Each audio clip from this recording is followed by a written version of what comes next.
Go. Okay, we're live. Beautiful day here in Florida.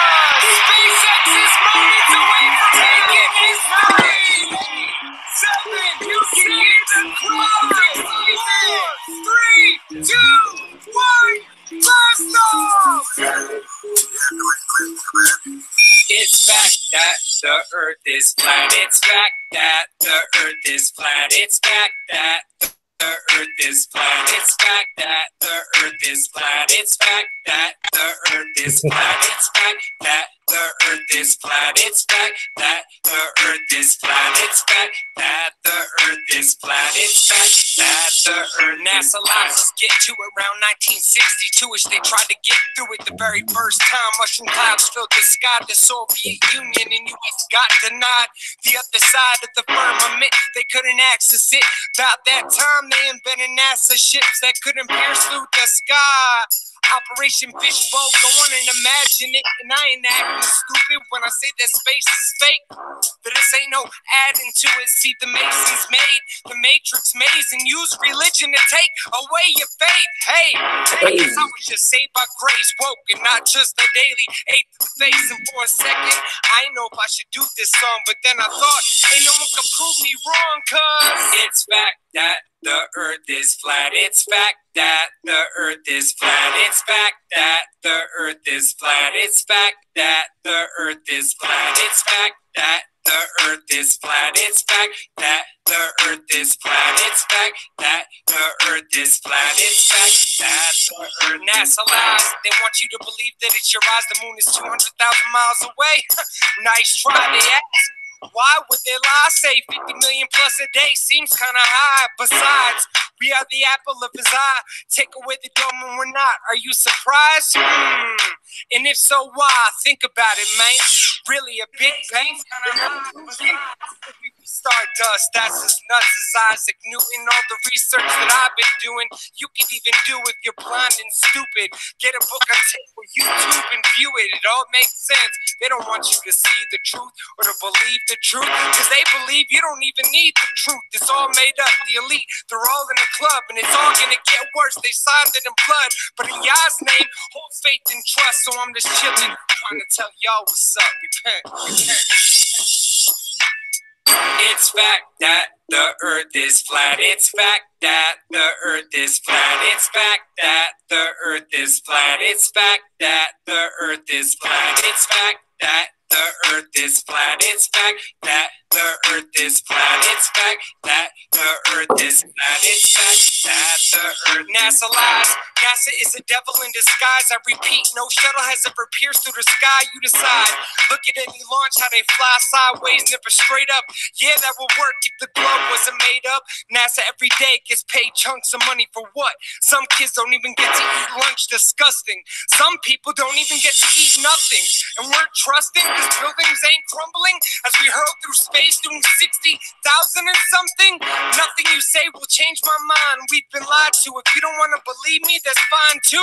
But please understand I've listed reasons why I choose to call you blind if you refuse to just open your eyes, you fools. And I ain't trying to leave on bad terms, but it's clear you're still brainwashed if you think the earth turns. It's fact that the Earth is flat. It's fact that the Earth is flat. It's fact that the Earth is flat. It's fact that the Earth is flat. It's fact that the Earth is flat. It's fact that the Earth is flat. It's fact that the Earth is flat. It's fact that the Earth is flat. Splash some flat water in your face with my boy, the one and only PhD.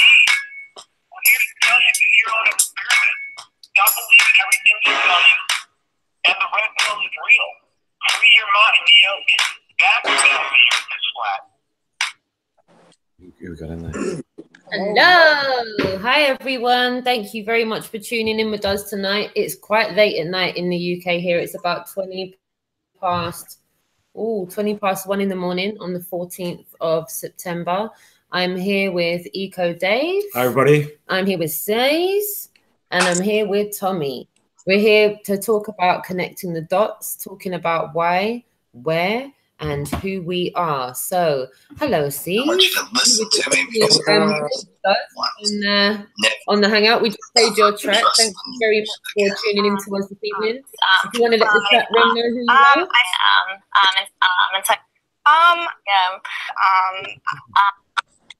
Coming from you, Rich. All right, you sorted it. You got it. Hello, my darling. I'm just going to repeat that. Hello, my darling. Yep, you were just on that track that was just played by Richard Lopez. You and Lopez collaborated on that track and put that bit of content together. I've got to say, that's freaking awesome. Brilliant, guys. Brilliant. Awesome. Really cool. Very kind of M&M-esque. Yeah, I mean, if you haven't, I mean, it's the first time you heard the track. When did you release it? Is it recently? So, I mean, yeah, a couple months ago. There's been a process to it, you know.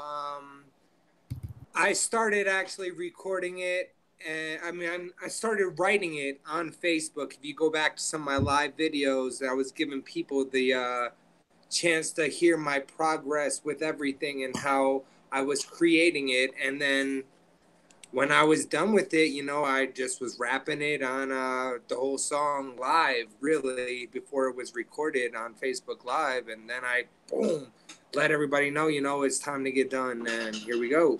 And I've really been pushing it all over. It's playing all over. And like you guys in UK, much love. Thank you for having me on. And absolutely. I really appreciate it.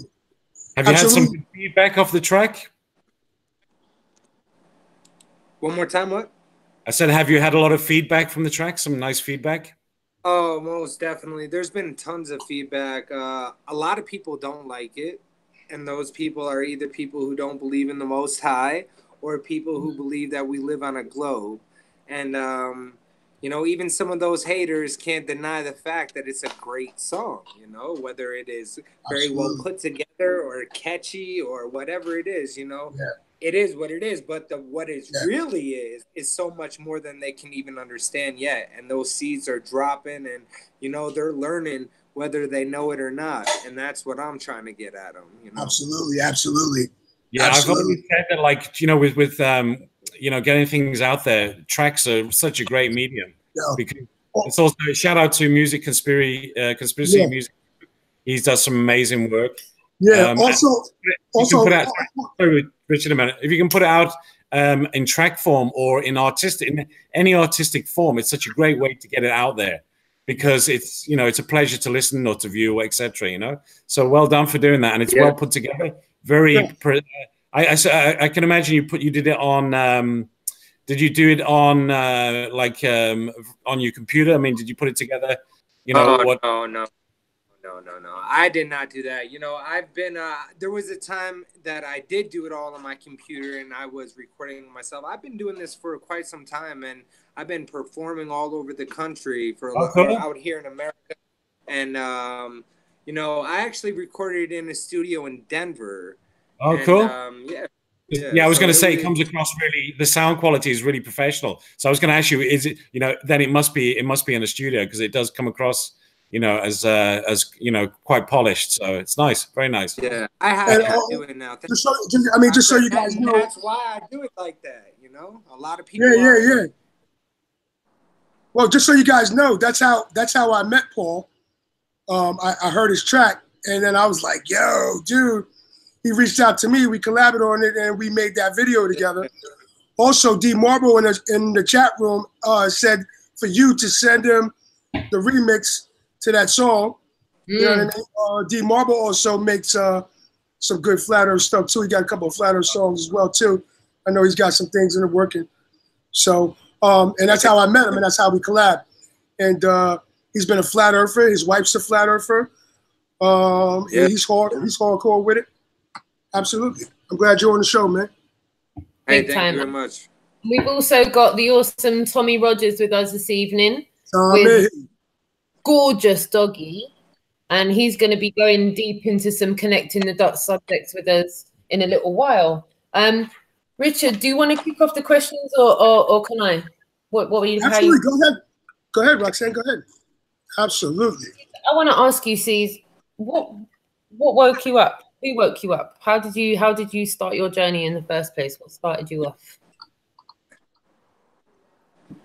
You know, it kind of, I believe I've found like right now where I'm at right now, I believe that it all is just all put together. From the day you're born to this second right now, it's all all put together. Without one part of it, I wouldn't be where I am now. And with that being said, there is a lot of stuff coming up in my life that, you know, from late teenagers. I was in a car accident. I broke my neck in 4 places, my back in 4 places, traumatic brain injury. I was in a coma for 21 days and woke up on quote unquote Christmas. And I've always been a drinker, and I've been struggling with alcohol at times. And I had 3.5 years sober, and then I drank again, and yada yada, you know. And right now I almost have a little bit over 3.5 years sober. And during the whole process of that, this time around, I was at a meeting, and I asked there was this guy in the meeting, and I heard him talking about Jesus uh, and the Most High, and I asked him, I was like, so what do you? I'm confused. You know, you're calling Jesus, Jesus, and God, God, but they're one. What do you mean? And he said to me, and his name was Paul, Pastor Paul, matter of fact. And I only met this gentleman this one night, and he told me, all right, just imagine this. And I've told this to people several times, but he said, imagine this. Imagine God, which I don't call God God anymore. But he said, imagine God was this big elephant walking through the jungle, the Most High, you know, the most powerful, could do anything that he wanted. And he was walking through the jungle, and he saw these ants, right? And he just saw these ants that really needed his help. But what is this big, almighty, powerful elephant, you know, going to do to help some ants? And then he said to me, well, then he turned himself into one of those ants. And that's how he explained Jesus to me, you know? And my cousin, Kyle, actually, who was going through a bunch of legal trouble, I don't know, man. I was talking to him the night that this all happened, and I explained to him, and then he said, Paulie, because that's what my family calls me. And my cousin Kyle has a lot to do with my awakening and everything, because he's a smart man, and a lot of people thought he was crazy because of his actions, but that's another story. But he said, Paulie, Jesus is God. And from right there, that very second, you know, this next part of my awakening took place. I had this tremendous burst of like energy, tingling. I had to hang up the phone with him. I felt like I was just on drugs, which I wasn't. And, you know, it lasted through the night until me and my wife, we were going to go to this hip hop show. And on the way to the hip hop show, I'm very big into angel numbers. Rather, they're big into me. And it started right there. I went and I bought a lotto ticket. Then on this lotto ticket, there was just such repetition in numbers. And it started right there. And just a whole bunch of stuff, you know. And then that was January 7th. And then by January 25th, you know, we watched a film and we're learning some stuff. We were organic vegetarians, me and my wife. I've been an organic vegetarian for like almost 3 years, and just since then, everything just started coming at me really fast, and I've been waking up. At that point, I wasn't even a flat earther, so to say. And I was recording this song called That Poison, and it's about vaccinations and how bad the food is, and just like pollution in the sky. And my wife told me one night when we were smoking, you know, I think the earth is flat. I was like, come on, I don't have time for this right now, you know. And I didn't say it in that rude of a manner to her, but, you know, a couple of weeks had passed, and she was like, are you ready for this? I was like, you know what, let's hear this. And after a couple little bit of talking and watching one documentary it took, you know, I was... Which documentary was that, Paul? You remember? Yeah, Under the Dome. Okay. That's a good one. Dome. Yeah. Good one. And that's how that happened with the whole awakening of this. And it's been a little bit over a year and a half, and whew, my life is just completely different than it was. Absolutely. That's a very good point there. You know, when you refine your diet and you refine what you're putting into your body, you do get clearer. So I'd advise anybody to certainly have vegetarianism or veganism. You know, it does. Yeah, if I didn't change my diet, I don't think if I didn't change my diet and my thought process, you know, I used to be big into eating all sorts of meat and just horrible food. And if I didn't change my diet, I don't think that I would have been able to comprehend the idea. But therefore, it kind of logically then it would say that, you know, that what you're putting into your body does control your thoughts in some respects, you know, or does influence your thoughts, you know. So I would certainly suggest to anybody, have a look at that. You know, if you can refine, the more you can refine. Dr. Sebi goes into all of this. The more you refine your diet, the more you refine your thoughts. Yeah. You know, hey, man, it's crazy. Yeah, you're right. You know what, Paul? You know what, Paul? The same thing that happened to me is when I became vegan, because I woke up to the food deception first. But what I noticed, I was like, wow, I could think faster. Everything started seeming much clearer. I was like, I feel better. I lost like 60 pounds of unwanted weight. And I just felt like sharper, like things were starting to connect fast. I think that was just preparing me. More energy becomes available to you. The energy that you're using to kind of process your meat, etc., and is available to you to actually to use. You know. So, I'm sorry. Absolutely, and that's the key. That's important. So is your wife? So is your wife woke up first? Is that what you're saying before you did, or? Well, to flat Earth, yes. Okay. I'm trying to get this phone up right. To flat Earth, yes, she did. Okay. And I'm not sure how much more. You know, she definitely did wake up to it before I did. Point, I was eating different, and you know, it's synonymous for a long period of my recovery, and I was just spiritually fit. You know, I was becoming spiritually fit, and I'm still am becoming spiritually fit.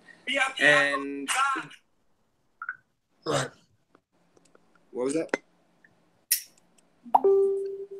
I think that was him. No worries. All right. While we're on the subject of waking up, Tommy, if you can hear me as well, can I ask you who and what woke you up? And because I feel you've been awake for quite some time, haven't you? Really? Yeah. I was living like the dreamland life when I was a kid. You know, I mean, my father was a good guy, and my mother was a God-loving woman, and my father and my mother's religions didn't exactly match, but I mean, like, they weren't really like pushing the issue, right? But my mother always pushed me on the believer of God stuff, right? Which is cool. And then, but I was living like this fairy tale life of like an amazing childhood, right? And then all of a sudden, my mother basically died of cancer and was murdered by chemotherapy in 6 months when I was 10 years old. Sad. And it was like somebody cut off my head. You know what I mean? And then ever since then in my life, I never got with the system at all, period. And I spent like 5 years in high school and got 1 credit. And all I did was get high and sell weed and make a load of money. And like me. I had an incredible little sex life going on as in my youth and stuff. So, it was kind of crazy. And my older brother was 7 years older than me, and we were growing up like a 20-minute drive from downtown Toronto here. And, you know, kind of in farmland, because when I was growing up, my biggest crime was stealing a chicken off Farmer Hawkins, and my mother making me take it back to him and give it to him because I wanted to keep it as a pet in my backyard because I had a little mini zoo going on. And when she died, then things totally went. And the way she died was not like she was in a car accident or something either. Like it was kind of, when you watch somebody get nuked to death by chemotherapy in 6 months, right? It's like, watch my 42-year-old mother, who was totally attractive and stuff, turn into like a skeletor in fucking 6 months. Pardon my French, right? Wow. And you know, that messed my father up, because my father and mother, they met together in school when they were, I think my mother was like 15 or something, and my dad was 16 or 17, and they got married like when they were basically as soon as they turned 18, kind of thing, or something weird back then. And then when my mother died, that kind of messed my father up big time. And then he shipped me off with my younger brother, because I have two brothers too, an older brother and a younger brother. And he shipped us off to live with my uncle and my aunt in California, and they're packed, right? My uncle's was an aircraft engineer for Rolls-Royce, and he's from Wales. And I did notice, mention, I did notice some kind of, when we talked offline there just beforehand, I did notice some kind of British influence there. So you say from Wales? Well, that was my uncle.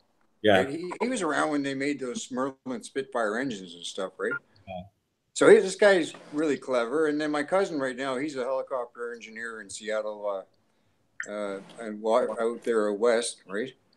And I got two cousins in Scottsdale, Arizona now, right? Okay. But I don't really get too much to talk to them, because like life changes and stuff, right? You know, and but anyway, so when this whole situation, because like I'm basically Scottish Irish, right? And my father was a redhead when he was a kid. They called him Carrot Top. You know, he had blue eyes. And my mother basically is from Scotland. And well, you know, so it's just my parents aren't born in Scotland, but my grandparents, they were here. You know what I mean? They came from Scotland, you know? Yeah. Right. So and they were both in the war. You know, this crazy stuff. But anyway, back to what I was getting about my wakening up. It's kind of like ever since then, I bucked the system. And when they put a guy on the moon in 1969, it was like going to the movies on a Saturday afternoon to me, right? You know, I mean, and I didn't really, because back then they pretty much sat everybody around in schools and stuff like this, and they made you kind of watch it, right? It was kind of like almost they did that on purpose to brainwash everybody. You know, I can remember when I was in school as a kid, and would wheel this big black and white TV in on, like, it was about 4 feet in the air, and it's on wheels. And they would wheel this big TV in the classroom every time these buggers did one of these space adventures, right? And they made us watch this shit, and everybody's going gaga goo goo, right? You know, and then you know, they see it in the cartoons, and you see it in the comic books and the playing cards, and you know, because when you're a young kid, right? This is the stuff you see when you're young, right? And anyway, but mind you, neither here nor there. I didn't really get too involved with it mentally. I just kind of like, went along with the game, right?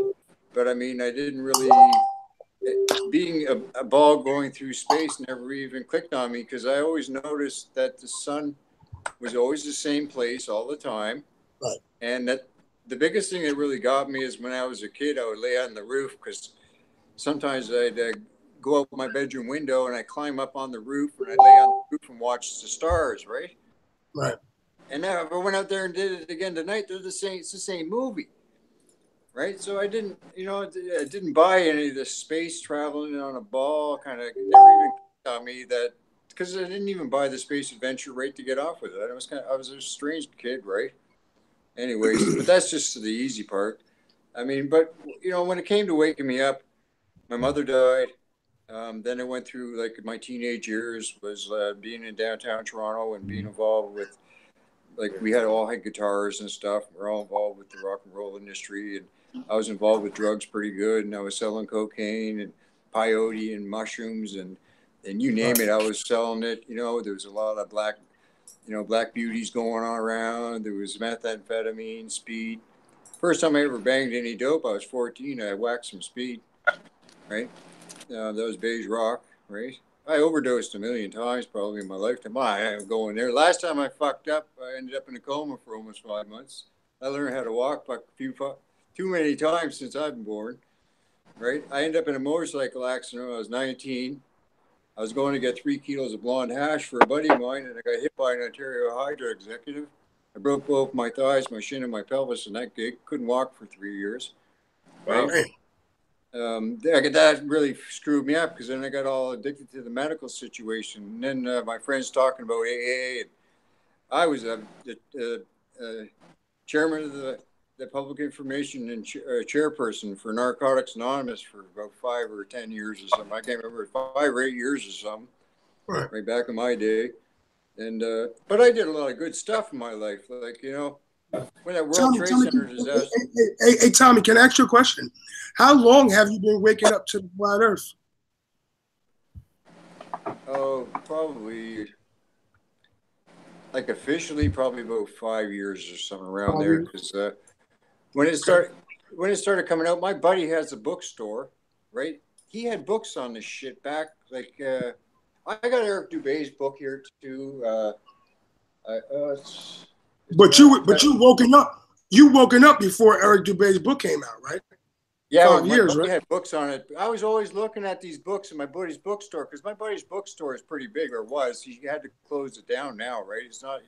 He had it on Queen Street here in Toronto. He's doing really good with it, but then I got kind of weird because I started talking to him about God, right?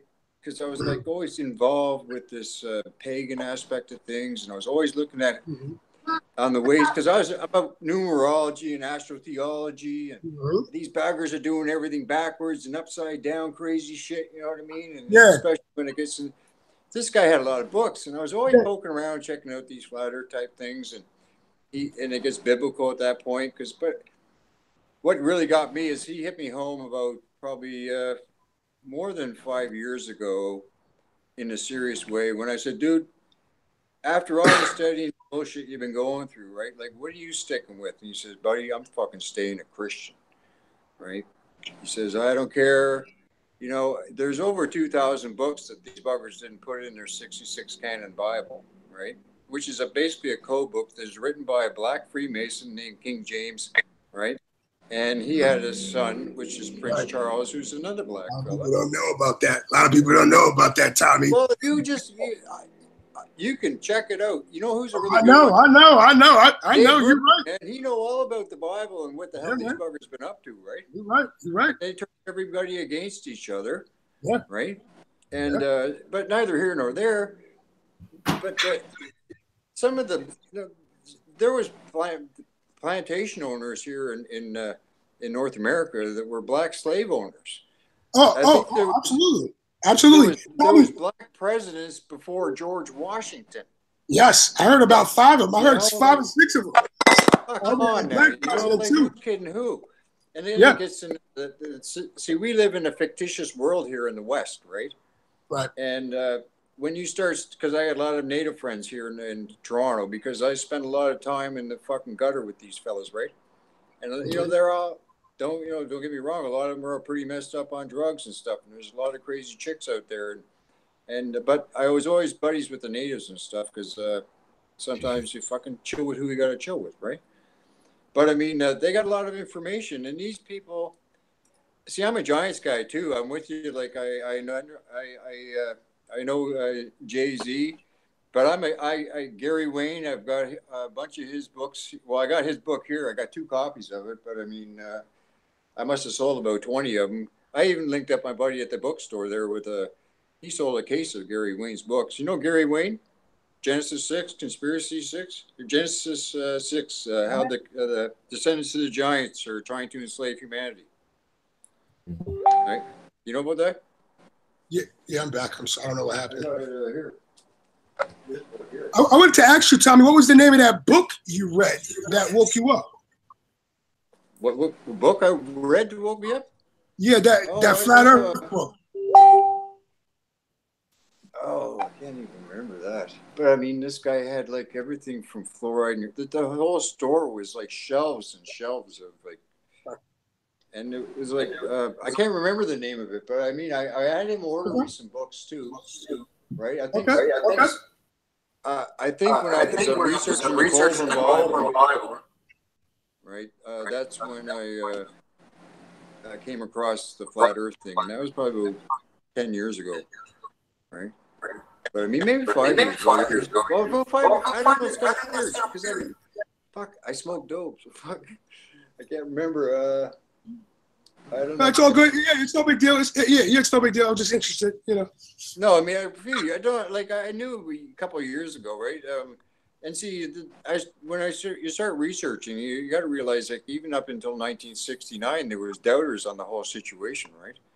You know, I mean, not everybody was buying it right from day one. I mean, this is why they brought this guy Einstein over here and started messing around with the game too, right? Because that guy's a shit show from the word go. Yeah. Right. You know, and I mean, this gets into Tesla because I mean, he was basically another one that basically was an invented character in his own ways. But I mean, he was a smart guy, but he basically had a lot of information that was given to him. And he even claims that he was channeling these entities on the other side in his little hotel room there in his, was it the New York? He lived on the 13th floor or whatever weird floor or something like that. And his suite number was right crazy. And it was all like numerically done to basically come up with some sort of a 666 kind of relation. And numerology about him, but see, then he was working for J.P. Morgan, and then J.P. Morgan was part of the game, and then, but I mean, these guys are all almost like a parasitic type of creature, right? It's kind of weird. Paul, what was you saying about the numerology? Numerology, it's not good, man. I've heard some things about numerology, and I used to be fascinated with it a little bit. But I kind of had angel numbers when I researched it and I still have a lot of research to go with what I'm doing, you know. But angel numbers and numerology are like the complete opposite thing, you know, and I didn't know that. And you know, when it comes down to there goes my phone again. I'm trying to charge it. When it comes down to it, like I said, too, I still have a lot of things to research and things to present themselves to me about everything. But from where I'm at right now, I think numerology is not the way to go. You know, angel numbers. Even with angel numbers, I still have a long way to. I'm researching so many things at once, and I don't have enough time. Like we were speaking about earlier, I've been a stay-at-home father for a long time, you know. But yeah, just pretty much that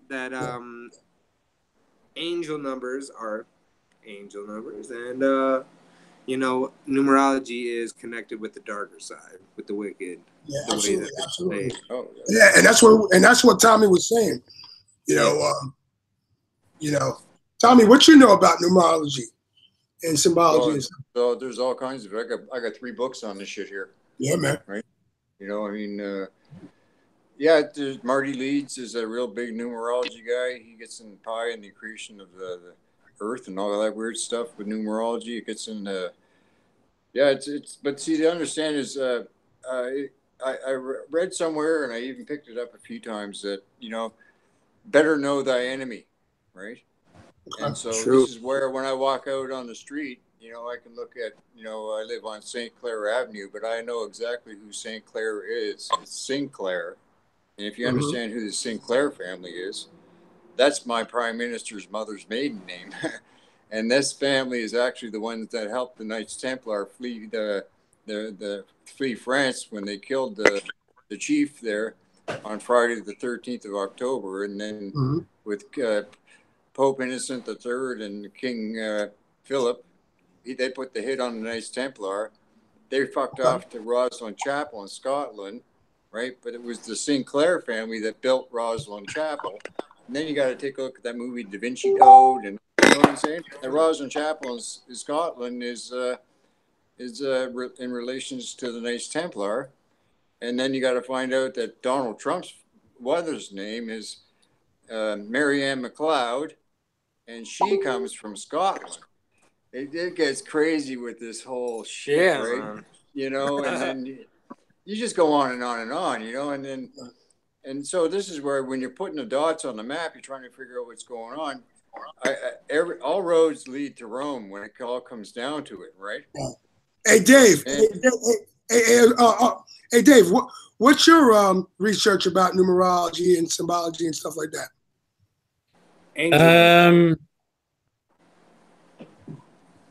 Yeah, I mean, I haven't really gone so much into that. But I mean, it's you know, it's something that's certainly worth doing. You know, it's as a kind of, you know, I don't put too much focus on that. But you know, once you start looking into it, though, man, it is so crazy when you're walking down the road. Like, that stuff is it's everywhere, you know, and it's just. I think some people get a little carried away because you can make any numbers, like, you know, fit into anything. But yes, it is true. I agree with you. There is a lot of, you know, it's not coincidence. Numbers are made up, you know. This gets back to the etymology of things and stuff, right? Because you got to understand your language. Like when Dave, I don't know if you heard your language is basically Paleo-Hebrew that is converted to Latin, Phoenician, then Latin, Greek, and then Latin to Greek, and then we get this fucking witchcraft ass backwards Greek, right? Which is all about numerology and stuff like that. The English language, study Hebrew and Latin, you're almost there. First language was numbers. Right? Yeah, you see, even Pythagoras says all his number, all is one or something weird, right? Yeah, it's like zero. Like, where's zero? What is zero? Like, yeah, well, see, there is no zero. Yeah, it is no zero. Right, exactly. What is zero? You know? Right? See, this is where Pythagoras says all is number, all is one. Yeah. Right? Yeah. You know, and this, but I mean, when you start studying this stuff, like I don't sit here, like I'm not totally spending 24 hours of my day worried about numerology. Like I've been doing this of course. For like years. And this for like, me, numerology, man, then you start studying scriptures in the Bible. Then you start, you know, looking at the, you know, the concordances and stuff like that, and what the words actually mean, and then you start putting all these pieces of the map together, and then see, because NASA in Hebrew means deceiver. What was you saying, Paul? Yo, hey, what was you saying, Paul? I was saying connecting dots, echoing off what he was saying, putting the pieces together. It is a pieces. That's right. It's a piece of the puzzle. It's a piece of the puzzle. Got everything all screwed up too, right? I mean, the Creator's Son who came down here to fix this whole situation and redeem us from our sins. See, this is where they don't like Christians, because we believe that our sins have been forgiven by Jesus when he died on the cross, or Yeshua, or, you know, Yahusha, Yeshua. When Christians believe that this man died on the cross and he liquidated us from our sins, right?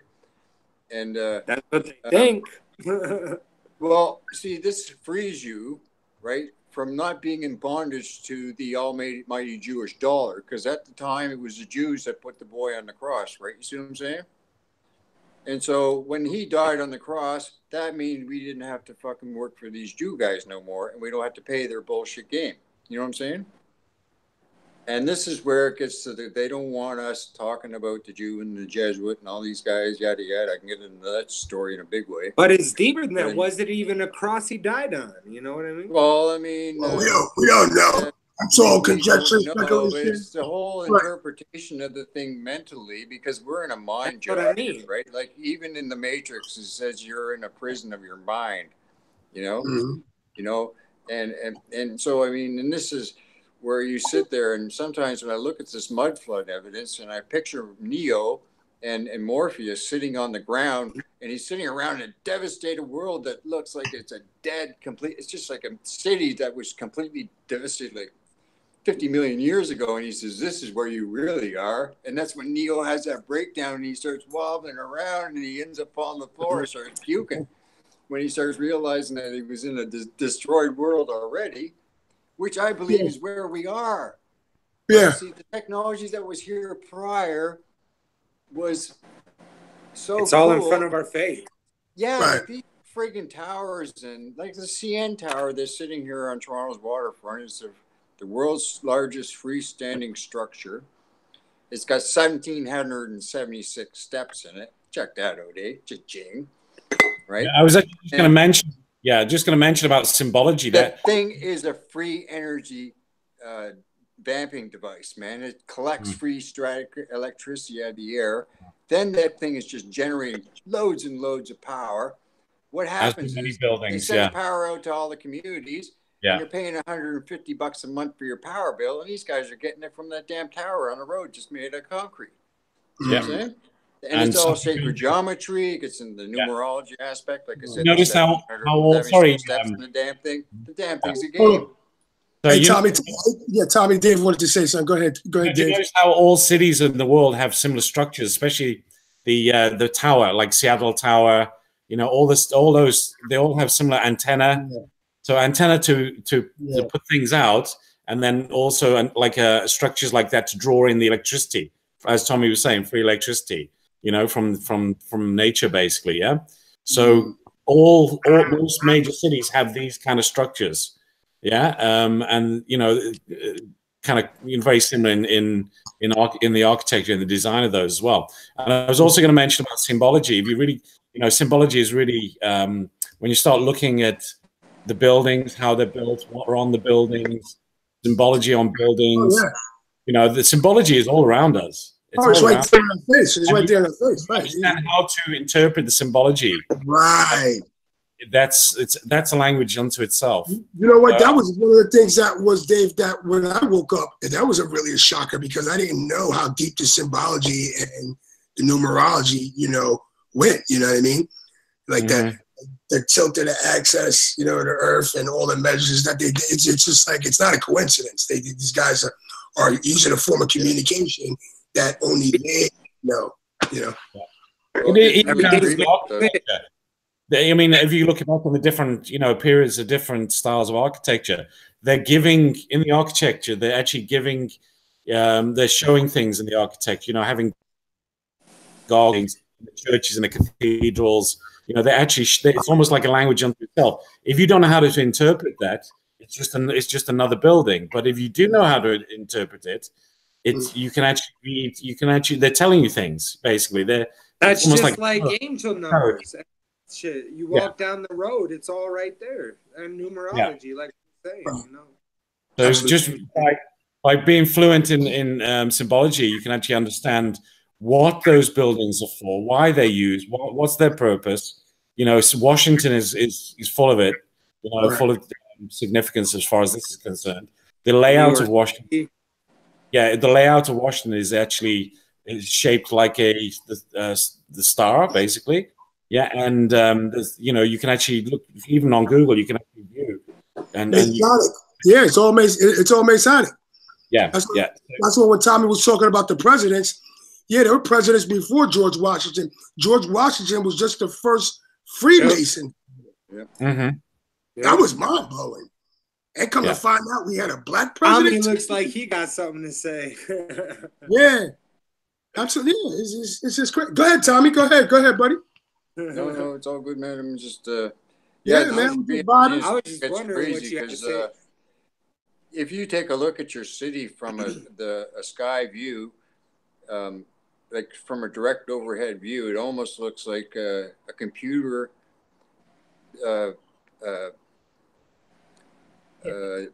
page on a computer for TV schematics. You know what I'm saying? Like some of the structures, like if you look at some of these buildings, they look like extra components that you have in a computer, right? If you take a look at look at the motherboard computer, if you look at some of these cities from a sky view, it's almost like a circuit board. That's what I get all dumbfounded for words sometimes. But yeah, it looks like these circuit boards, and not just here, but in Rome or whatever you want to have it, Egypt, all around is even in Mexico. These old temples and stuff got a really weird structure to them from a sky view too. It's almost like I said, a circuit board on a computer. And then some of the sigils that you see and the symbols and signs and stuff, they're almost like they're, well, some of them are identical to the schematics of an electrical diagram for a TV set. And stuff like radios. Identical.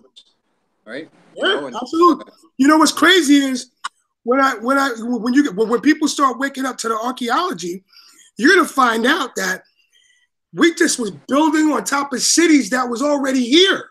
Yeah. We can tell from they've been hiding everything. Like after the floods came, they just build on cities. Like this is an interesting story. I got some questions about where's all the graves, because I'm a real rebel of a pause follower. Like Rebel's pretty cool, and Martin Leakey, and Age of Disclosure, and Wise Up, and big Wise Up fan. The whole bunch that putting this all together, right? Right. There's Philip Jazinin. There's Mudflood. Mudflood just is here in Ontario, right? This guy's putting mud fossils, awesome stuff, right? It just doesn't. Tommy, could you talk a bit more? Sorry, Tommy, not too many. I guess some people aren't familiar with Mudflood. Can you go into that a little bit? Yeah. Could you? Oh, Mudflood evidence is everywhere, my friend. Yeah. This is where it gets really creepy, because try and find your great-grandfather's grave. Okay. I don't know where my great-grandfather is. Wow. I know I know where my grandfather is, right? He's in Quebec, right? I know where my grandfather is.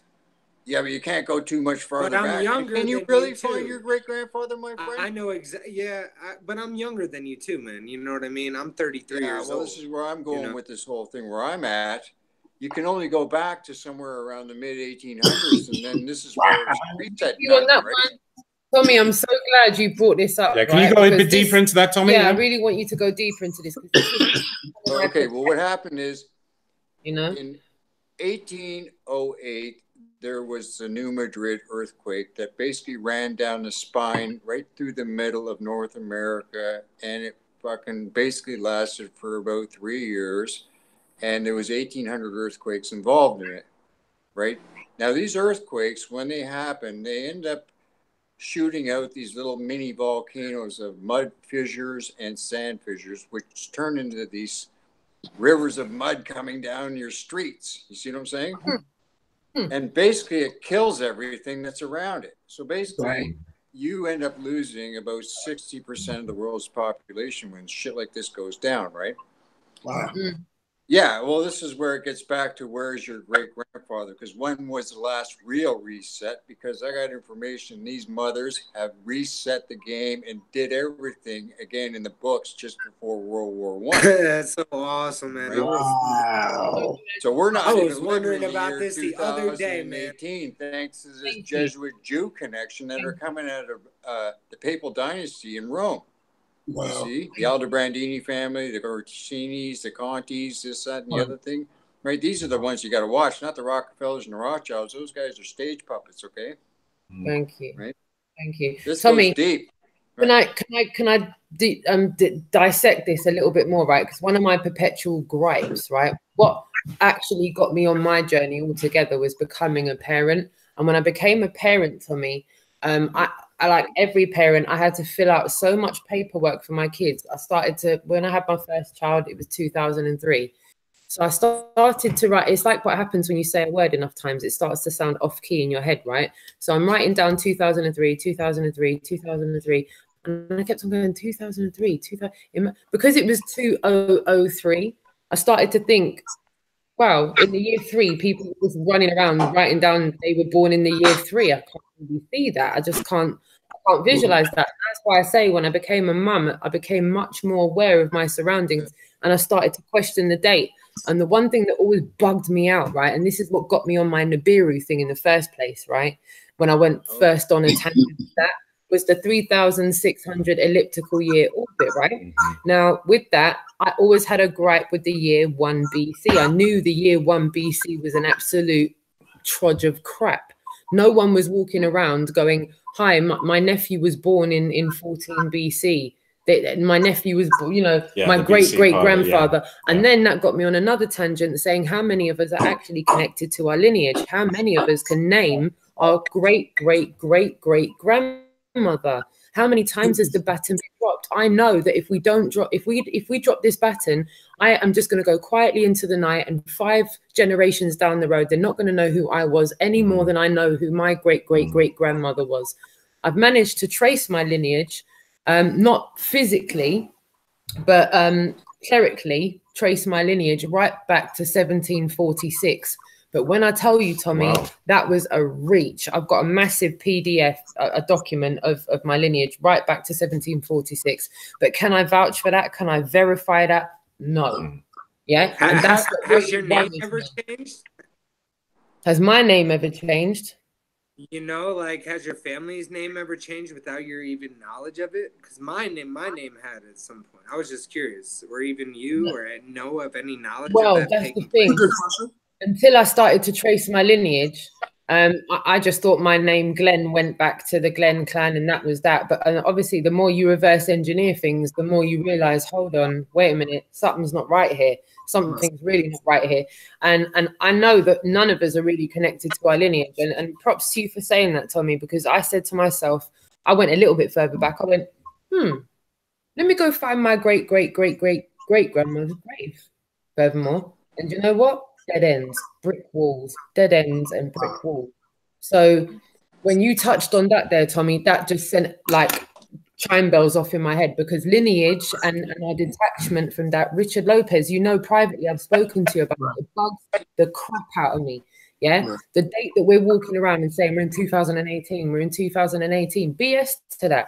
Right. We're only saying what we've been taught to say. Yeah, that's all any of us are doing. Yeah. We're subscribing to something that's been put down, something that's been published, just like the Principia Mathematica. Yeah, as long as society is subscribing to something that's been published, then we've got a problem when we're having a conversation off the basis of that. So I'm really chuffed that you've actually touched in on that.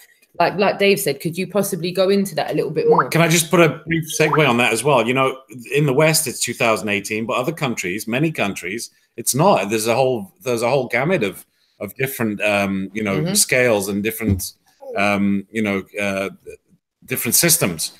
So in Thailand, they have a different system. They don't recognize, of course, maybe for some bureaucracy, they do recognize 2018, for sure, but they go, their primary system is their own system. And, you know, there are quite a few, if you know, look into this, quite a few countries have their own system.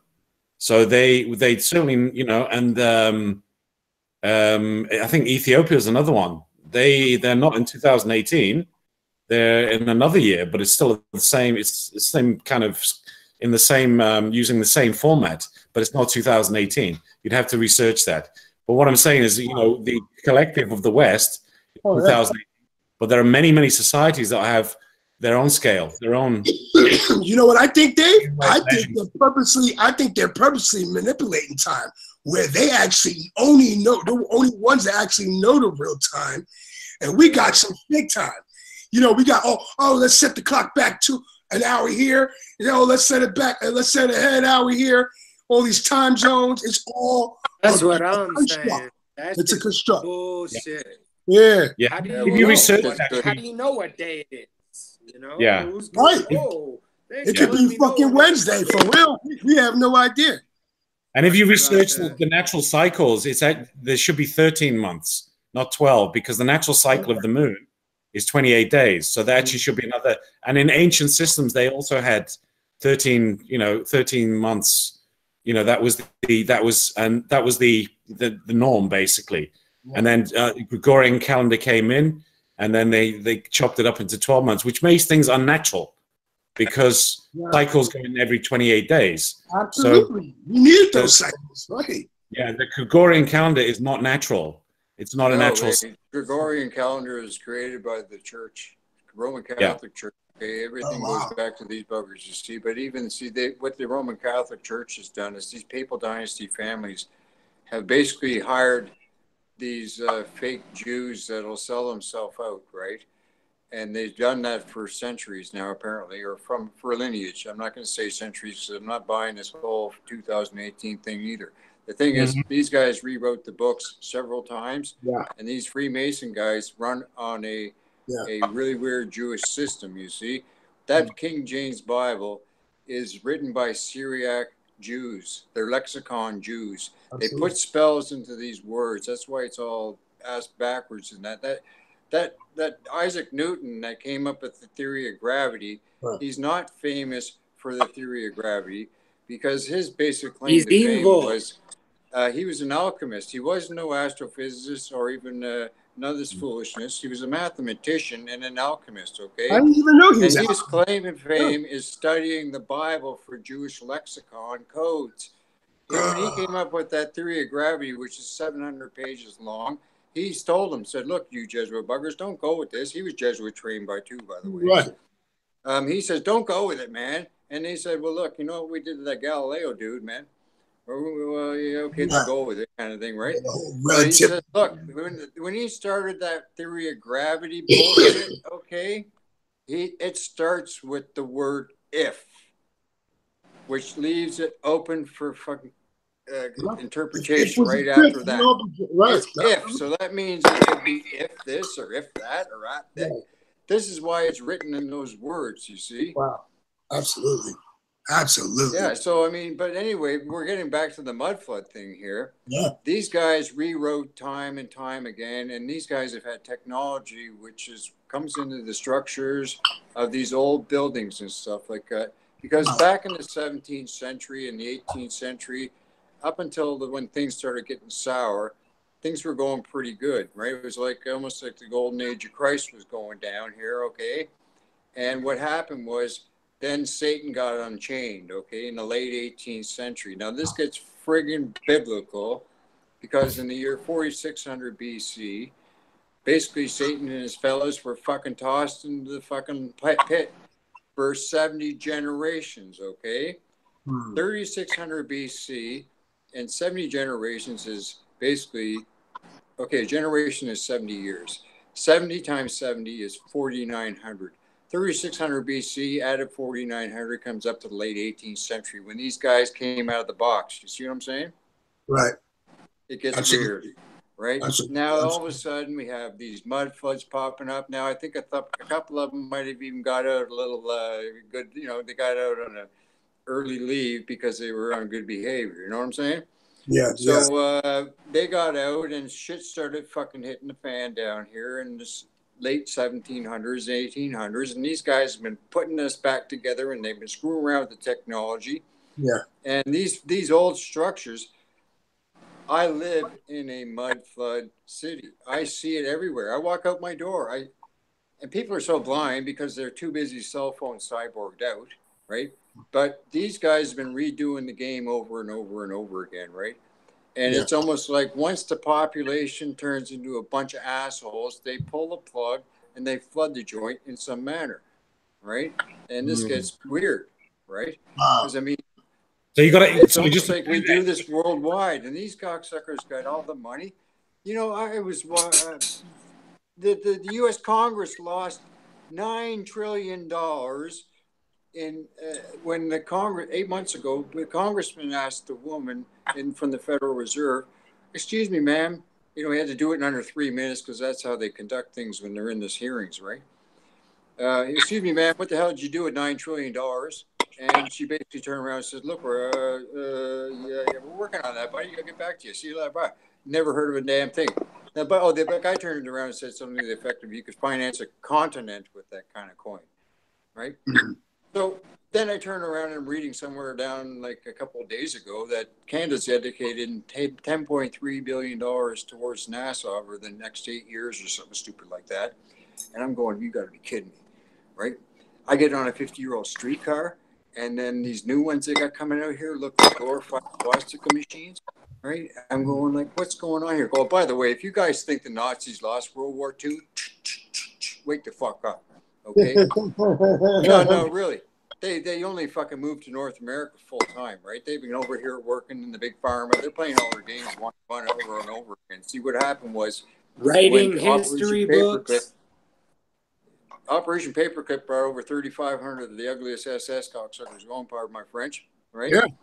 And they all got big jobs working for the government, NASA, big NASA things, you know, like how much dollars are being made there, Disney, yada, yada, yada, right? Big pharma getting everybody all screwed up on medications and stuff. It's a big psyop over here, right?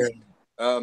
They play their experiments on communities. Don't think they haven't been doing it. They've been doing it in the 50s, 60s, 70s. You name it. They're spraying like little blocks in neighborhoods to see where they got stuff coming out of. It's crazy, right? These guys are over here, right? And if everybody thinks the Nazis lost World War II, they're nuts. Biggest kick, the Vatican brought over 500,000 of them through Operation Odessa, and they all scooted over here under fictitious names, and they all got jobs in universities and colleges and doctors' offices and Indian chiefs and lawyers. You know what I'm saying?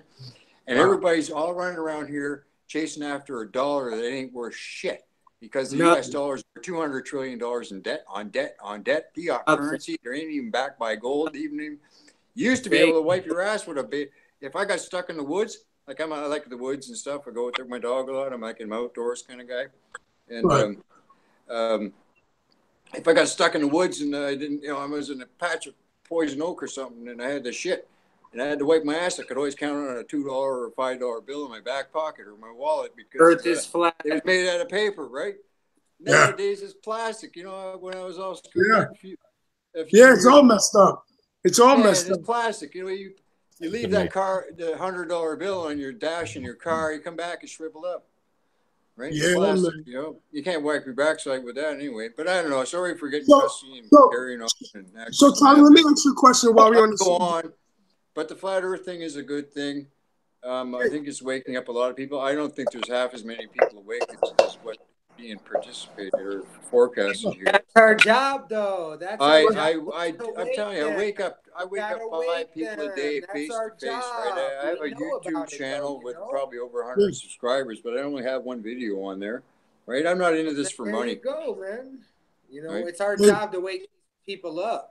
I do it every day. Like, but it's not just flat Earth, because flat Earth thing, I can't hit them with that first. Who's waking up. It's bad tactics to hit somebody with flat Earth right off the get-go, man. You know, I got to start on a small, like talking about city water and stuff. And I feel Tommy,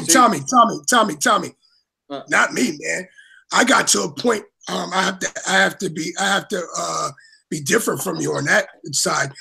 Me, I'm past the stage of being polite, because there's no polite. I mean, don't get me wrong. I mean, no. Here, let me finish it. No. Here, it's not. I wasn't saying anything bad or saying like, I disagree with you.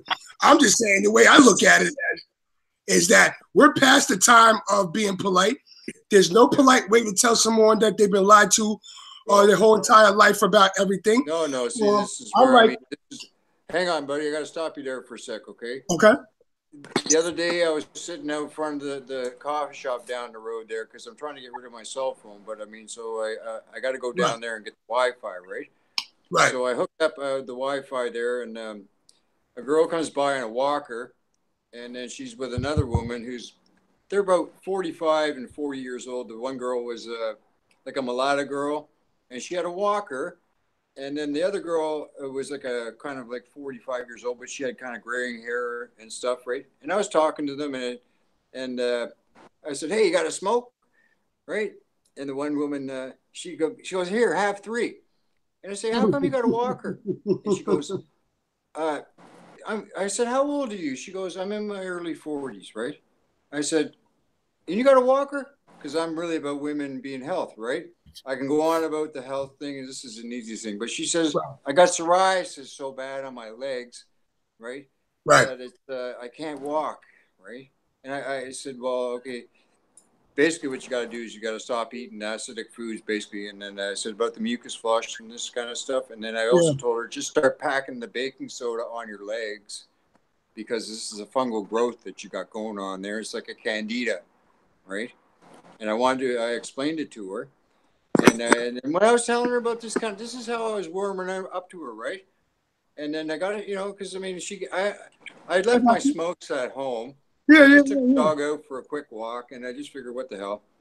And then I was sitting down, I was checking out the Wi-Fi, and then this girl came by with this other girl, and they came out of the coffee shop, and I don't drink city water, brother. I'll get into that with you in a couple minutes. Oh yeah, oh yeah. Anyway, I just still water for me and 110% water. That's it. No. Anyway, so what happens is I'm telling this girl about the legs and taking care of her legs, and I carry iodine and bentonite clay in my kick bag all the time, and I'm always, if I get a good feel out of them, I'll give it to them, right? Because women are seriously deficient on iodine, but that's another issue. But I was just giving her some tips on the legs thing, and then I was thanking her for the cigarettes, right? Because I only asked her for one, and she gave me 3, right? Right. Cool. Right. And so that's when I hit her with the flat earth thing, because I started talking to her about the Bible, and she says, I'm Christian. I said, oh, good. Right. And I said, well, you know, you got to find this stuff out. I said, you know, did you know that the Bible says you live on a fixed plane, right? Flat plane on 4 fixed pillars.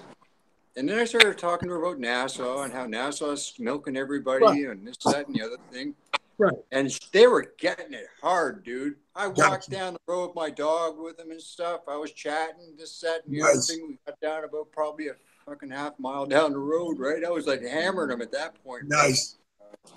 I was telling them about the city water, NASA, the moon's only a couple of miles away. The sun zigzags around. It's not far either. Look at it zigzagging around the cloud. The chemtrails, the climate engineering, the aluminum poisoning, the whole thing. I was just bump. Right? They were like, cool. And I walk into the lights, and then they're going to cross the street, and the girl goes, oh, by the name, my name's Wendy. And the other one says, oh, I'm Kathy. I said, okay, well, guys, have a good day. Right? Then I go down to the coffee shop a couple of days ago, and I actually go inside the coffee shop because it's kind of like a fog bank here some days, right? Right. It's like misty, kind of rainy kind of thing. So I tie a dog out front. I can see from the window kind of thing. So I just go in there and I sit down, and I'm checking out the Wi-Fi, and I look in the line, and I see in the line one of the girls that I woke up down a couple of days prior. I say, hey, how's it going?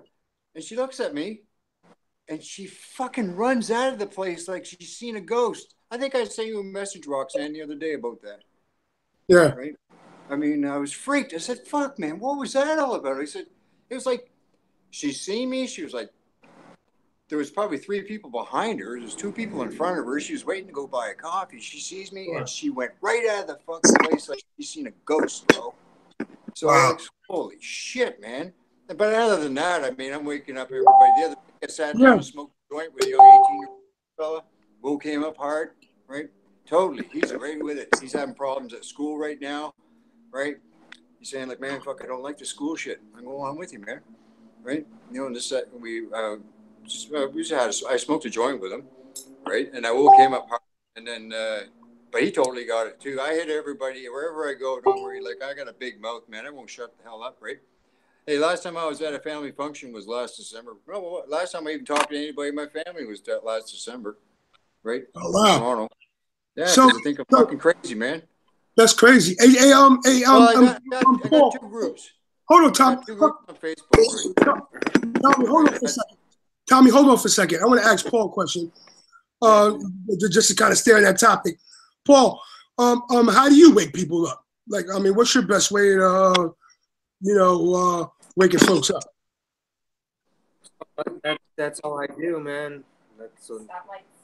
My wife is over here kicking in.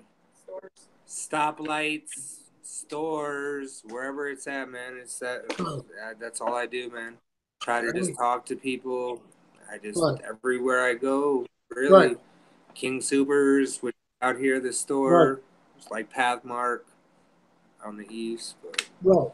So we basically on the same page. We all kind of just talk to everybody. I kind of do what Tommy. You got to be careful with it too, man. Because I was working at Red Lobster for 6 months, right? Right.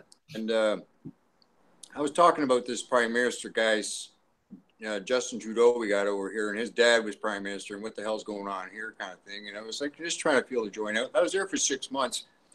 But I was actually talking flat earth stuff, and I brought in a couple of flat earth books. I lent one chick, Eric Dubé's Flat Earth, right? Conspiracy. I got it right here somewhere.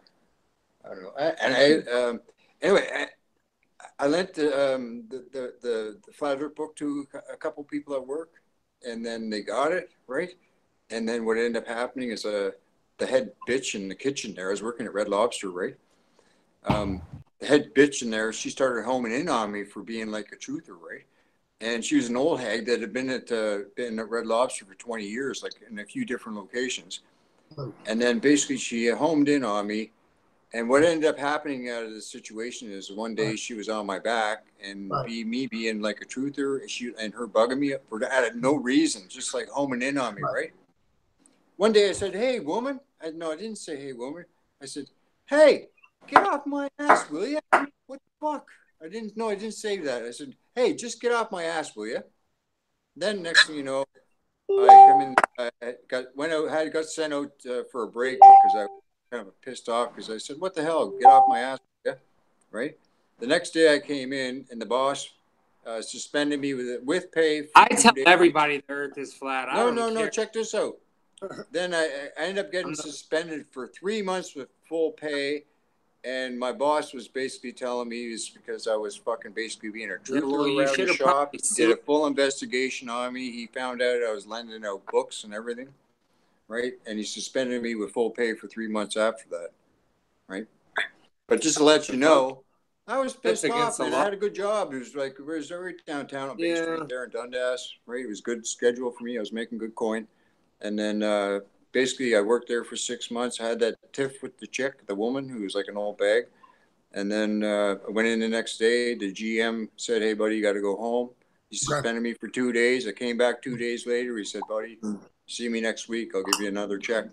And it just went on for months. And then he said basically it was the investigation that he was running came out that I was giving books at work, and I was talking, about Jesuits and this kind of shit.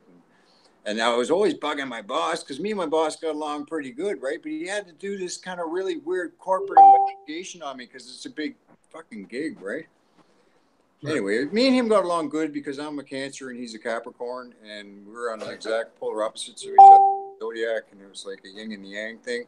So we got along great because he knows I work like a champ, and I was never late. I was always the guy who would stay, no problem. I'll stay and clean up. Everybody's going home. But he fired you. But he made you leave because you were. I got fired after 3 months. He said, "Okay, that's it. You got to go." And then I went from there to working at Jack Astor's sports bar, right? And then I was there for 2 years. Right. And that was crazy, right? Well, Tommy, I don't mean to cut you off. Well, at this time right now, we're gonna bring in Dave. He has a couple of interesting stuff that he wants to. I can't hear you. We're gonna bring in Dave right now. He's got some interesting stuff to show everybody. In a little presentation. Also, I'm trying to wait for my friend. I got a globe head that's supposed to be joining in and defend. He's a globe head that knows NASA's lying, but only thing he believes that NASA presented is real is the CGI ball. He believes it's real. So we're gonna have him try to come in. So hopefully he comes in, and hopefully we don't. It's hard trying to get a globe head on, but I'm trying to. And but I'm gonna give it up to Dave. Let him do his thing, and he has a little presentation, and then we can ask questions about some of the things he's about to show us. Okay? Is that okay, cool? guys? Awesome. So something came out this morning, and this is kind of, I don't know whether people in the chat or people watching this have come across this, but it's something that came out this morning, and it's basically another PR stunt by NASA. They don't show us any experiments or anything valid. Basically, it's just another it's another PR stunt, another PR show. So just have a look at this first. And, I think they're getting quite desperate, actually, because what they're doing is they're just putting anything out now. And it's not valid. I mean, it's got no validity to it. It's got no, it's got nothing valuable to it, in my opinion. It's just another, celebrity, silly things, and, and spending the taxpayers' dollar, basically. I mean, this thing, I estimate, would have cost, thousands, but, in the tens of thousands to do this PR stunt. Now, the American taxpayers. So just basically check this guy out. Check what's happening here. and then we'll talk about it a little more after that. But basically, it's Usain Bolt. I mean, he's a great athlete. I don't doubt that. He's he's had a fantastic career. And he's a talented guy. And that's not on what we're debating here. It's basically he's being used by NASA to put out some kind of PR stunt, which they continually do. They do this on a regular basis. Just when people are, forgetting about them, they come up with another one, basically. Yeah. This video has no validity in science. It has nothing to do with any scientific experiments around that. All it is just PR. So, I'm estimating this would cost tens of thousands, 50,000, maybe 100,000, possibly. This is just a waste of the taxpayers' money, and we're funding this. The American public has to wake up and realize that all their money's going to silly PR events like this, And these are just the regular shenanigans. You're going to play two videos back to back. So the first one is basically Usain Bolt, and then the second one, the video speaks for itself. In how they manipulate the public with their with their shenanigans. So let's have a look at the first one, and then we'll talk about that afterwards. So it's about a minute long. Just take a look at it first.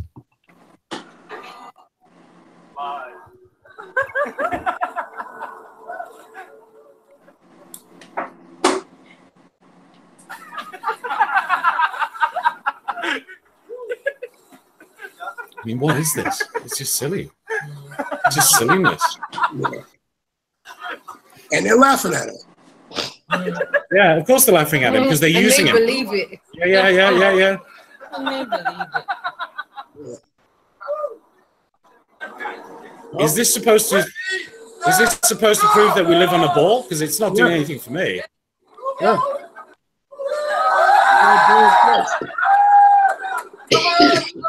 What does this prove? Anybody can take any of those flights. Right. For a fee, you pay a fee. It's real, man. The devil is real. It's just like it's a clown show. Okay. So anybody, I'll just for a moment, yeah. All right. Anybody can take one of those flights. You just basically, you basically just organize the flight, and then you can go up there, and it's basically just 2-3 minutes at maximum, probably 30 seconds at most. Going between, and it's called a parabolic maneuver. So you get basically the plane does a dip, and then goes up quite a steep bank, and then it simulates zero. Yeah, but it's actually not proving anything, because all it's doing is certainly isn't proving gravity, because that not at all. Just some kind of weightlessness. It's just a basic, because of the pressure. So the pressure is causing that. It's nothing to do with gravity. Yeah, it should be there. Yeah. It's the harness. Yeah, that's the harnesses. Yeah, and Boise University. So so it's not proving anything, and there's certainly there's no value in it in doing PR stunts like this. Right. So the next one we're going to show is basically how NASA tries to manipulate the public, but sometimes they don't realize that that certain things are on camera and they release it, or maybe they do want the public to see it. But it's so you face some of these videos. It's so obvious. But this video here will show. I'll just, after watching the video, we can. It's quite obvious in itself. It speaks for itself. Right. Basically, what you see in the background, basically how they tell what kind of methods. It's very Hollywood. They use certain techniques and certain instruments and certain equipment to make it look like they're weightless, but they're not fooling anybody. You don't even need much, Dave. You got Horry from the Horry Sheet Show. He's able to download this in his OBS, and anybody can do it. Anybody can do it, with wires and harnesses, etc. A lot of people have done it. They've actually, if you look at Conspiracy Music Guru, a lot of his videos actually show this on the green screen. And I would actually put it to anyone that what you're seeing on the screen now is probably it probably is in a aircraft. If they're doing, these. I don't even think so. No, I'm just saying that one possibly isn't an aircraft, but also, if they're doing maneuvers that do cause a slight movement in pressure, then you might see that. So what I'm saying, the footage might be on an aircraft, but this is highly likely this is in the studio. And I have to, because I'm involved in IT, etc. It's very easy to break the layers of this. Minimum 3 layers, could be more, 5, upwards of 5. Basically, what you're seeing there can be composite layers on the video of probably 3. You've got basically the green screen behind, which supplies a lot of the images. Then the individuals there, they may be in the studio. And then you've got, on top of that, you've got an AR for the, the little tricks they play with balls and whatever. So you've got at least 3 layers there. But what I'm saying is, in this particular video, you might have 2 studios filmed separately, behind, and then laced together, basically, yeah? Okay, so take a look at the video, and then we'll talk about it afterwards. Station, this is Houston. Are you ready for the event? There we go. Station. Boise State University, this is Mission Control Houston. Please call station for a voice check.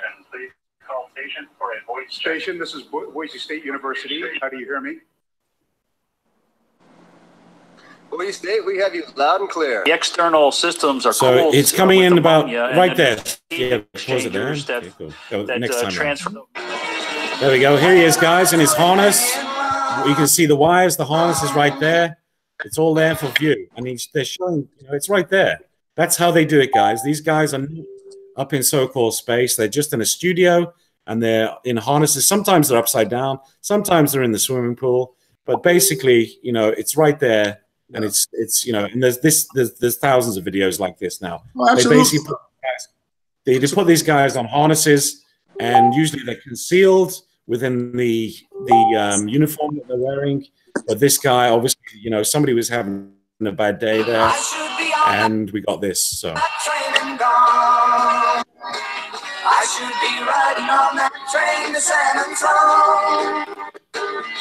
What am I doing hanging around? Believe it or not, I'm walking on air. I never thought I could feel so free. Flying away on a wing and a prayer. Who could it be?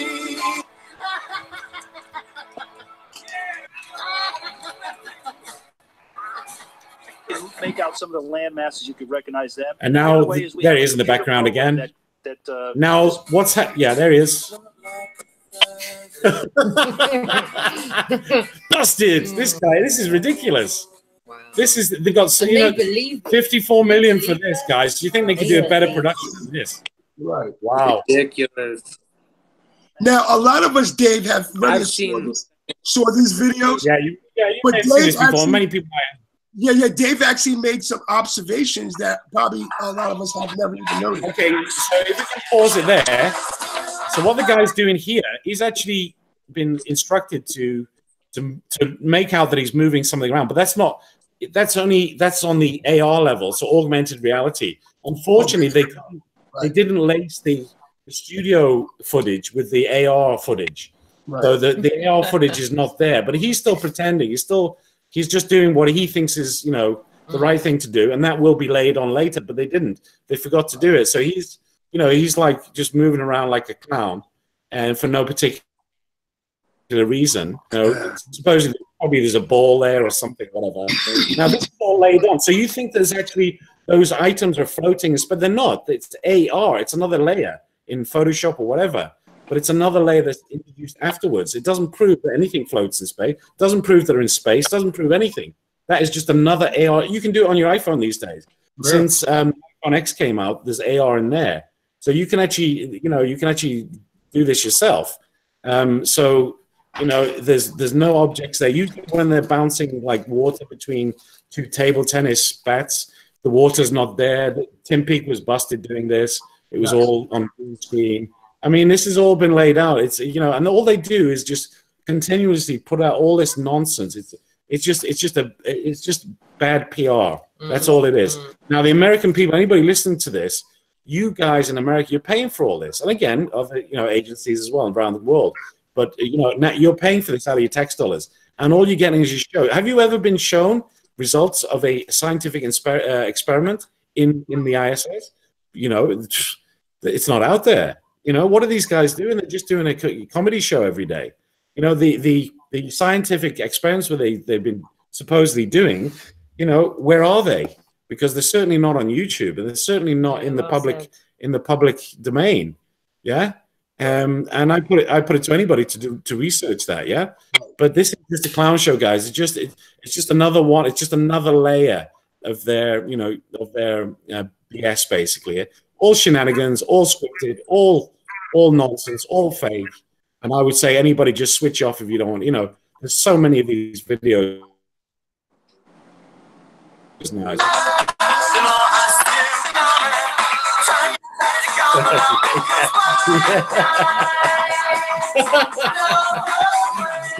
There's what we're doing now. Absolutely. Sure. Robot comes to mind. Yeah, robot. Yeah, there we go. Robot. Yeah. Right, there we go. Yep. Absolutely. So, guys, really consider that. What if I was paying for something, I at least want good service. If it was a service, I would want good quality. If it was a product, I would want good quality. The U.S. taxpayer is paying for fakery, for absolute nonsense. Yeah, there's no validity. To the moon in a nanosecond. Yeah, the problem is we don't have the technology to do that anymore. We used to. Sorry, we're not going. I mean, it's crazy. Yeah, they lost all the footage. It was never there in the first place. They never went. So hold on, Dave. You got to shut that video off. Yeah. Yeah, we can. We're doing it right now. Okay. Yeah. Sorry, guys. I'm not a complete professional, so just bear with me. So the US has US tax. The US taxpayer has to ask these questions. What is all the money going to? Because 54 million a day, 19.1 billion a year. Do you know that we can end world hunger with $30 billion? It's all made up. The money that $30 billion we could game. And why aren't we doing it? Why is the US spending 750 billion on military spending every year when we could actually don't need that, and we can end world hunger with 30 billion, a fraction of it, 5%. That exactly. But guys, I'm asking the taxpayers out there: start caring, start phoning your congressman, start petitioning, etc. Right. And this can change. We can use all that if we take that money from NASA, we could end world hunger in a couple of years. Absolutely. Now, Roxanne, you have anything to add? Yeah, I wanted to ask. In a half a year, man. Hold on. No worries. I was going to say, Tommy and C's. I'm going to ask you, C's, first. Since you've been awake to now, the time that you've awoken to now, what's the biggest changes you've seen in public perception of the truth?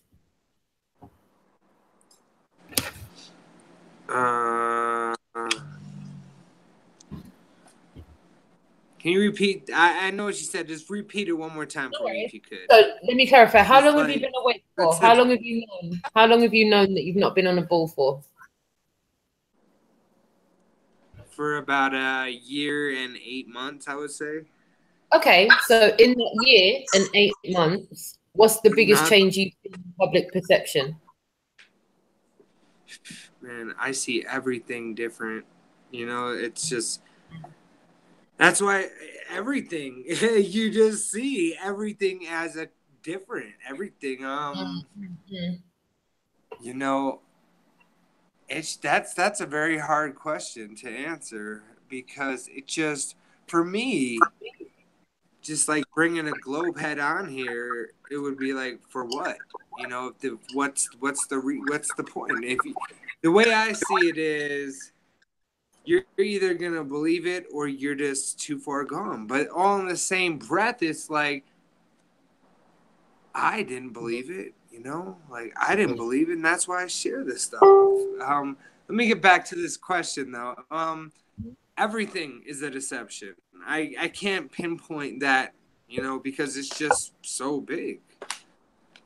Well, every single thing is huge to me, and it's just so obvious. And what about other people's perception? What have you found when you're speaking to other people about it? What's been the biggest change in the last year, 8 months? From when you first woke up and you spoke to people about it to now, what's been the biggest change in people's perception of you talking about it with them? Probably, oh, I've heard about that. You know, a lot of people, I've heard about it. You know, because it's getting out there. We're doing our job. Bless you. Bless you. Thank you. A lot of people are, when they say that, they look at you like you're stupid, like, get out of here. Or they're mad about it. Or they don't want to deal with you. People just look at you a completely different way. And one more question: why does this matter to you? It matters to me because we've been lied to at such a tremendous scale. Everything is made up. You know, it matters to me because we've been lied to, and I'm trying to connect people to flat Earth because of the Most High. It's just, boom, the biggest deception, because it's just such a lie, you know? I know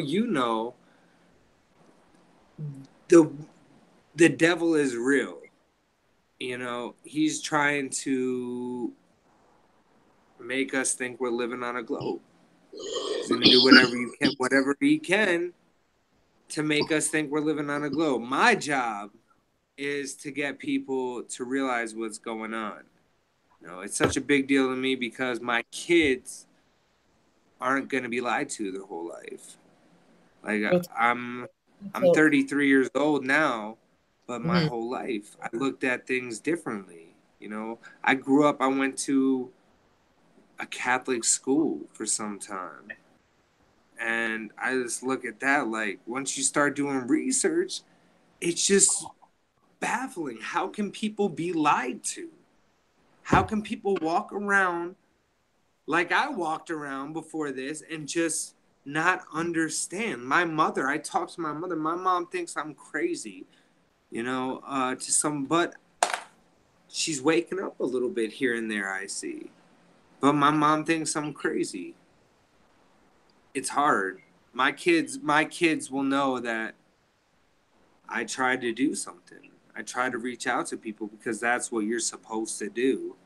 That's the only reason I feel that I'm here, is to get people to understand that we've been lied to, because because the devil is real, you know? The devil is real. Look at the size. It's just so, when you look into things, you know, the deception is so great because it was made to be great. We're being tested. You know, they were sent here for a reason. They were sent here to deceive us and test us. You know, seek and find. Anybody can go to church. Anybody can go to church and read in the Bible, but, you know, there's a lot missing in that Bible. And if you're not brains ready there, you know, if your brain's all that deceived, you know, if you're eating this crap, if you're just deceived, that's what I'm here. I'm here to change the deception, to take away the lie, to bring people to the light, to connect my brothers to the righteousness, you know. And it's because, and most importantly, in the past year and 8 months, my life has done a complete 180. You know, I look at things differently. It's connected me with what really matters. And I feel bad for people that don't get this, you know, I feel horrible for people who don't want this, who don't want to understand. But all in the same breath of me saying, I have to take what you're saying in a grain of salt, these people, you know, they can be connected with the Most High as soon as they want to be. You know, as soon as they want to make a change, they can make a change. And maybe these words that I'm saying about the truth, about what really is going on, maybe the seeds that I'm spitting out, maybe down the road. I'm saying the people that don't want to look into it, you know. The reason I say it, the reason I tell the truth to all these people and not just specific people is because down the road, they're going to hear somebody else say it and they're going to connect what I said, you know. They're going to understand. When it's all over the TV, they're going to be like, oh, I don't know. I'm rambling on and on, but the base of it, I'm sorry. Some very valid points there, Steve. Some very, very valid points. Yeah, you know, carry on. It's really simple. It's so simple for people to understand what's going on, but it, like I said about the Most High Yahuwah testing us, you know, we have to want to. We have to look for eating better. We have to want to. We have to seek in order to find. If we're just going to sit back and think everything's good because Jesus is taking care of us, you know, that's awesome, but we still got to do our job. And our job is not to just sit there and just sit there. You know, we have to bring people. The only point that we're here is to bring people to the Most High, I believe, you know. Yeah. That's what I believe. Real talk. What do you think is going to be the best way to expose the lie to the masses? What do you think is the best way to break the dam of secrecy? I think the best way for them to see is the curve. It has to be, right? I think that's the only way. Let's get a plane. Even with the hurricane that's coming, the picture of NASA showing the hurricane. And then it's like taking up half the world, you know, and what the hell is going on up there? Yeah, I actually want to question that. You know, I actually want to question that because what they're putting out on media may not necessarily, in my opinion, be what's actually happening. And Robert came on yesterday. He was on the show. And what I would suggest if Robert's out there is listening is to actually go to the same location or a similar location and actually try to capture some footage of the so-called hurricane approaching, because he's very close to. It's going to hit North Carolina. It's going to landfall in North Carolina, southern North Carolina. So he's very close there. So what I'm saying is, it would be good to actually document this, but because again, it's fake news. So a lot of it's fake news. What they put on is just, you know, that's CGI, by the way. What you're seeing on the you know, filling up half the so-called ball is actually CGI. It's not actually real, you know. So it's so obviously CGI, you know, and that's the similar pictures they put, you know. So I question that. I would actually suggest to anybody, if they can get footage of it, certainly don't put yourself in danger in any way, certainly not. But as it's approaching, you know, but so, you know, a lot of these hurricanes, first, number one is, you know, are they as you know, as severe as they're stated? Certainly, you know, again, you would have to be on the ground to check that. And number two is actually, you know, in my opinion, a lot of this is weather modification. They're actually producing these storms. You know, there's four approaching now in the US, 4 of them. You know, so they're actually producing these, and it's almost like also like the fires in California. This is economical as well. I mean, they're reclaiming land. There's many reasons for why they do things with the weather, you know, with the modification. But a lot of it is actually to do with reclaiming land. Resettling, rehousing people, etc., etc. I see it tremendously here in Golden, Colorado. Flood after the hurricane might be just, you know, manufactured. So to basically to dislodge people from their surroundings and to make them relocate somewhere else, you know. So a lot of this could be, you know, especially if the land has gone up in value or whatever, you know, over a certain amount of time. You know, San Francisco was one with the fires recently, so you know, there's so I would actually question this. I would say anybody on the ground, again, don't put yourself in harm's way, but certainly to get footage of this, if you got, you know, if you got, get your cameras out, you know, to try and get some footage of actually what, you know, what it is actually. Yeah. Yeah. And then just getting back to what your points you were making, very valid, is in many respects, John Carpenter, who actually produced the movie They Live, he was way before his time. He knew what was going on for sure. But that is such a great, you know, pop culture depiction of what is happening in many respects. Real life. Yeah, they live. John Carpenter was the director, and it's just so there's so many valid points in that movie. In many respects, that's what society is or has become. You know, consume and you know, around every corner and every billboard, and you know, again with symbology and all of that. And it's, you know, if you have a look at that movie and you watch it several times, not just once, you can really, you know, he really goes thoroughly into it, and it's good to watch it several times, because I noticed when I watched it many times, but you know, when I watched it, you know, for the fifth time, it's actually I caught things that I didn't initially see. So it's a very good movie. I recommend it to anybody. Yeah, I've seen it a couple times. Yeah. Some valid points there. You know, yeah, some very valid points there. Please continue. So, yeah, yeah, exactly. Hey, Tommy, do you have anything to add on to what Dave just said? Yeah, the weather's all controlled. It's been going on for a long time. You got to understand what's been going on with all of this. They even put this chemtrailing, climate engineering stuff in the original opening of Walt Disney's. When you see Tinkerbell flying over the Magic Kingdom, spraying her pixie dust, that's your chemtrail program. It's been going on for a long time.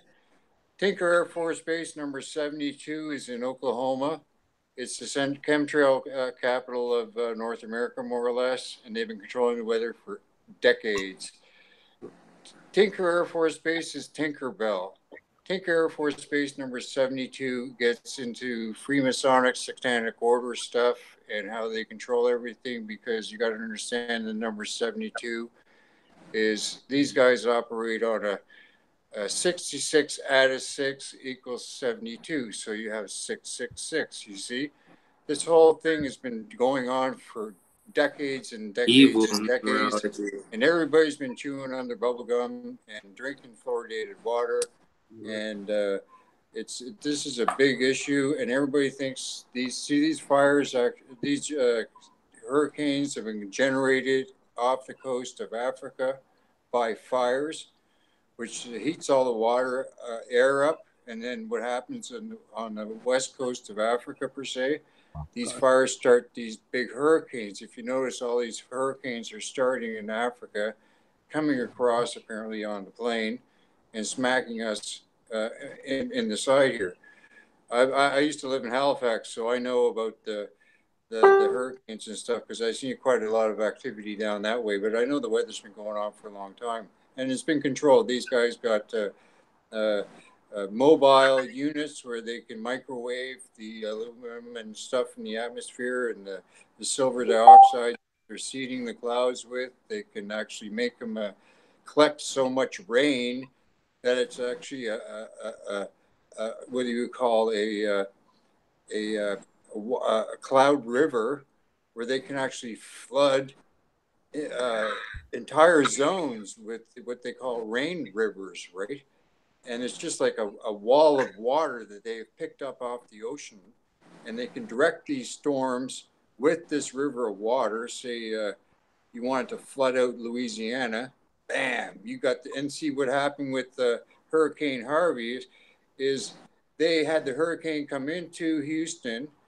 It went right over certain areas. They blew the dams. They flooded neighborhoods. Then they directed the hurricane to go back out to sea, collect more water, and then come back in again. And I think it did that like 2 or 3 times.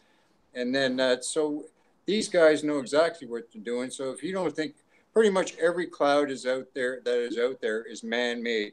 Isn't that so crazy, man? I just think that's just crazy. And because, like, when did clouds when was the first time somebody was like, oh, a cloud? You know what I mean? We're just told that hey, clouds have been here forever. You know? Yeah, but the patterns, if you look at the patterns for these, sorry, Tommy, I'll just come in there for a bit. Yeah, if you look at the patterns that they're using for a lot of this, equipment, it's been around for a long time. Certainly, since the 60s or so. So, I mean, it's quite. That's not that long ago, though. 60s. Yeah, no, I mean, NASA has these cloud making machines, so you can see that on YouTube. In fact, I see one here in Denver. They have one in Denver. Yeah. You can also. I just want to bring up another point. What they're doing, if you look, you can look at imagery, so-called imagery of the weather patterns across the Atlantic, and there seems to be recently in the last 6 months or so, there seems to be some blockage of the monsoonal rains or the regular rainy season that usually goes into North Africa. It seems to be blocked for a certain period. So there seems to be some kind of equipment that they have that they can basically funnel the so-called winds and the monsoon winds and rain. Basically, they funnel it up further north, so it doesn't come across North Africa. Now, there may be an agenda here that they're actually trying to stop the rains hitting North Africa now. So there's no, it's mostly desert anyway. But any kind of production of food that might go on there would be devastated by not having rains. So it seems that there might be. What about the rains it gets though? Think about, but the rain. It gets yeah, but it should get a seasonal rain. But what this rain is, or the storm system is being diverted north, so it's not getting that. So and it seems to be done by some kind of, you can talk about different device. I mean, it's well documented, but there may be some devices that are actually pushing certain weather patterns in certain directions. Me tell you what, sorry to interrupt you, man, but let me tell you what. Here I live in Golden, Colorado, and every single day, just about, I think that they take maybe 2 days off a week, but those I see clouds be made and headed out west. It's so disgusting. Or they switch it up and they head towards Denver, and it is just totally unbelievable, and it's just very gross. And Tommy, do you have any? Sorry. Do you have any info on Tommy? Is he there? No, it's got all right. Taking a dog outside. I have another song too. Go ahead. I'm sorry. Okay, yeah. Do you have any info on Paul or Tommy? This is going out to you guys. Do you have any info on why they are doing the modification? Murder and thieves that will tell you that money don't grow on trees. It can't be hidden if you look. Look up in the sky. There's poison in the breeze. Take a second and think about what that means. Yep, that's right. Poison in the air that you breathe. And yep, no, it ain't easy to believe. And why would you? Do you scroll or you read? It's go on. I'm sorry. Yeah. It's all good. Thanks for that, man. But Tommy, I want to know actually, what kind of dots can you connect? I've been really big on this archaeology lately. I think that people should be aware of that. What kind of dots can you connect to the flat Earth, to this archaeology? Well, I mean, the hidden archaeology. Yeah. The hidden archaeology. Well, if you want to know the truth, there's probably there's a world that's underneath our feet, right? Biblical too, because a lot of your weather and all this kind of stuff is controlled from below. So is your tides. Stuff like this is not controlled by the moon or nothing like that, right? This is an electromagnetic world we live in, right? And this is there's mechanics that are below our feet that we don't understand, that were done by the Creator. And what has happened is these buggers that are in charge now have got something set up down in Antarctica where I think they've tapped into a way to access the mechanics of this place from below. it gets kind of creepy when you start looking at because like I was mentioning in chat before, somebody said like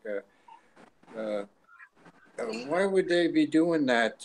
They're not stupid. And I was trying to explain the fact that these people work on an evil satanic cult mind, and they work with esoteric structured magic, right? Even like with the English language itself, it's the first thing they do is they teach you how to cast spells, because they teach you how to spell, right? But these people that are in charge here have got access to the game and the mechanics down below. And it gets biblical and stuff like that. It gets into the Book of Enoch, yada yada yada.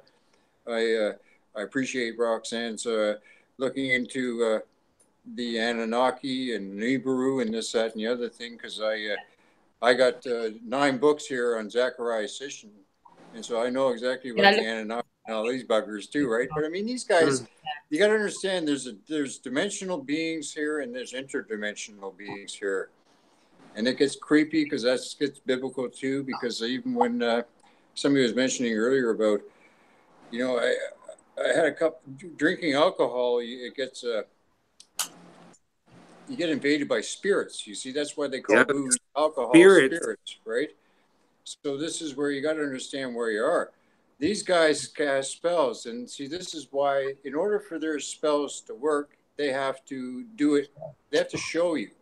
That's so right. At an ASVAT on the ISS, and you see a guy on a trapeze set going in the background. The way their magic works is they got to show at some point in the game that they're fooling you, right? Yep. And if you really buy the bullshit they're selling, hey, the buyer beware kind of thing, right? And this is where it gets kind of like, who are you going to join? Are you going to be with the society that's all worried about chasing after the almighty dollar that's fake? Or is it just this, you know, I've seen people who but we're not supposed to be perfect, man. We're not supposed to be perfect. People get a new car, you know? and they're just your best friend, an average Joe, or even some girls I know, they get a new car and they go from being a nice person to a complete asshole, thinking their shit don't stink just because they're behind the wheel of a car. That's how quick people can parasitically mind change, right? It's a crazy world we live in, right? And the thing is, with all the food being poisoned, the water being poisoned, the air being poisoned, the whole game, everybody watching this thing called a televised vision, tell your eyes lies vision, right? You know, you're born in sin. I live in Canada. You're born under maritime admiralty law, so I can't even own any friggin' property, because if I don't pay I can own a home, go in there, pay $10 million for my house, cash on demand, bang, here you go. I'm moving in. I'm living there for 5, 10, 15 years. Don't pay no taxes. I don't pay my land taxes. They'll walk in and boot me out in 72 hours. I'm looking for a new place. You don't own nothing here. I got a social insurance number, the Matrix. Neil, you were born living in sin. You know what I'm saying? I live at a social insurance number. I can't even own property. I register my car that's giving it to Regis, which means the Crown of England owns my friggin' car. Yeah, for my dog. Awesome. It gets into a crazy matrix with maritime admiralty law, the law of the land, the law of the sea. The Vatican owns your soul. This is what they've done to us. They take our birth certificate because we were born under maritime admiralty law, because my mother's water's broke, so they figure that's fucking water to them. That's good enough. Okay. Then as soon as my mom and my dad, they weigh me. Oh, Tommy's 11 inches long. He's 8 pounds, quarter ounces, whatever you got there. Blonde hair, blue eyes. Hey, we'll stamp his foot. Make sure somebody takes him, you're going to lose him, right? They put you in your car, they take you home, but before you leave, sign the paperwork so you get your birth certificate, so you're born on ship citizenship in Canada. The hospital sends the paperwork to the public affairs office. The public affairs office sends that to the city of London, and that's when they put my birth certificate on a stock market at $6.5 million a day. And then from there, it goes over to Rome, and Rome claims your ass lost at sea.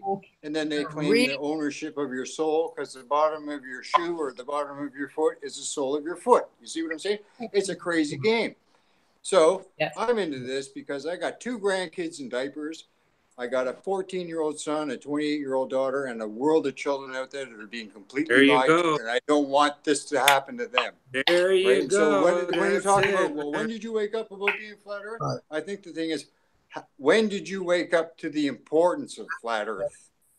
Because that's a I know better people question. out there that are flat earthers, and they're just like, yeah, man, I'm cool. Yeah. Yeah, what are you doing about it? I think Yeah, day I'm cool. one for me, Right? man, after I really started like understanding the size of the deception, like, you know, like, boom, this is so important for everybody to understand. And me, like I was saying, you know, I've been a stay-at-home father, you know, for 7 years. Dude, I've been a stay-at-home father for 7 years, man. And you know what? I've been a stay-at-home father for now 3 years. You know, and exactly like you're talking about your grandchildren, they will not live the life that I live, man. Yeah, You know, I talked to my mother today, and I told her, Mom, I love you so much, but you know what? We live two completely separate, different ways of life. Yeah, you know what, Paul, crazy? You know what, Paul, you know, crazy that you said that, because I thought it was going to be real hard to wake my mom up, because she was like my worst adversary when I first started coming out public about this. And I thought, I was like, okay, she's going to be my worst adversary. Come to find out, after I brought her over and made her just, you know, watch this, I said, you got to watch this stuff. You got, you know, I'm your oldest child. I'm not going to be lying to you. You know what I mean? You know, watch this. And after I hammer, she got it. She literally told me, you know, she's like, I'm a flat earther. She's like, I'm a globe. The globe doesn't exist. That's what she told me. She's like, she's not going to go public. It's all about taking the time, man. It's all about if you're willing to understand, if you're willing to look into it. And that's a big thing, man. My whole life, like I was saying, I was raised Catholic, you know, then I turned Christian, and then I started to believe in Jehovah's Witness for a little bit. And then, you know what? And then a big thing with AA, and I haven't been to a meeting in over a year. And you know what? I'm still like, how long? Like, I'm years without a drink. And you know what? It's all about your creator, the Most High. That's what they're trying to take everything away from. You know, that's it. They're trying to just make you not fucking think that there is a creator. They want you to believe. Look at all the movies, especially for I threw, man, months ago, I threw every Walt Disney fucking movie out of my house. I threw every clothes of my kids that had Disney on them. My son was infatuated with Cars, man. Cars 3, Cars 2, dude, my children, they find little cars, Disney cars in the room, and they say, hey, can I throw this in the trash? My daughter is 3, dude. You know what I'm saying? Do you know how good that makes me feel? My son just turned 7. You know, it is such a big, like, you know, it just makes you fucking sick, you know? And it makes you sick when people don't want to look into it. But it's the same, hey, you're chosen. Not everybody will get this, though. But it's not up us. It's not up, if I can talk, it's not up to us to decide who gets this. That's why everybody needs to hear it. Because they'll get it whenever they ask the Most High to get it. You know what's crazy? It's not us. It's not up to us. It's not up to them. It's up to the Most High, dude. Right. You know what's He's crazy? gonna choose his people. They're already chosen. You know what's crazy? What up? My mom got this faster than my sister. I thought my sister was gonna get this faster. So my sister, let me tell you the story real quick. I drove. My sister lives about 2.5 hours away from me. I drive to Jersey, knock on the door. She just had a baby. First time I've seen the baby, the newborn baby. My other little nephews are there. Congratulations. My brother-in-law is there with his mother. I come in, okay? After driving 2.5 hours, I got my computer. I got all evidence. I'm ready to go. Because my sister, she's so indoctrinated, real smart. From the indoctrination kind of degree, he's very successful. Yep. I went over her house, started talking to my brother-in-law about the flat earth, because she already know I'm already public at this time. I'm hitting it all. And she was like, I don't feel you comfortable when you talking about flat earth. you need to go. I'm like, oh, is that right? I'm like, you kicking me out your house? Is that what you're doing? So I was like, all right, fine. I didn't even go to the bathroom from driving. I was like, I'll stop at a pizzeria somewhere like that and go use a bathroom. But it's very emotional, man.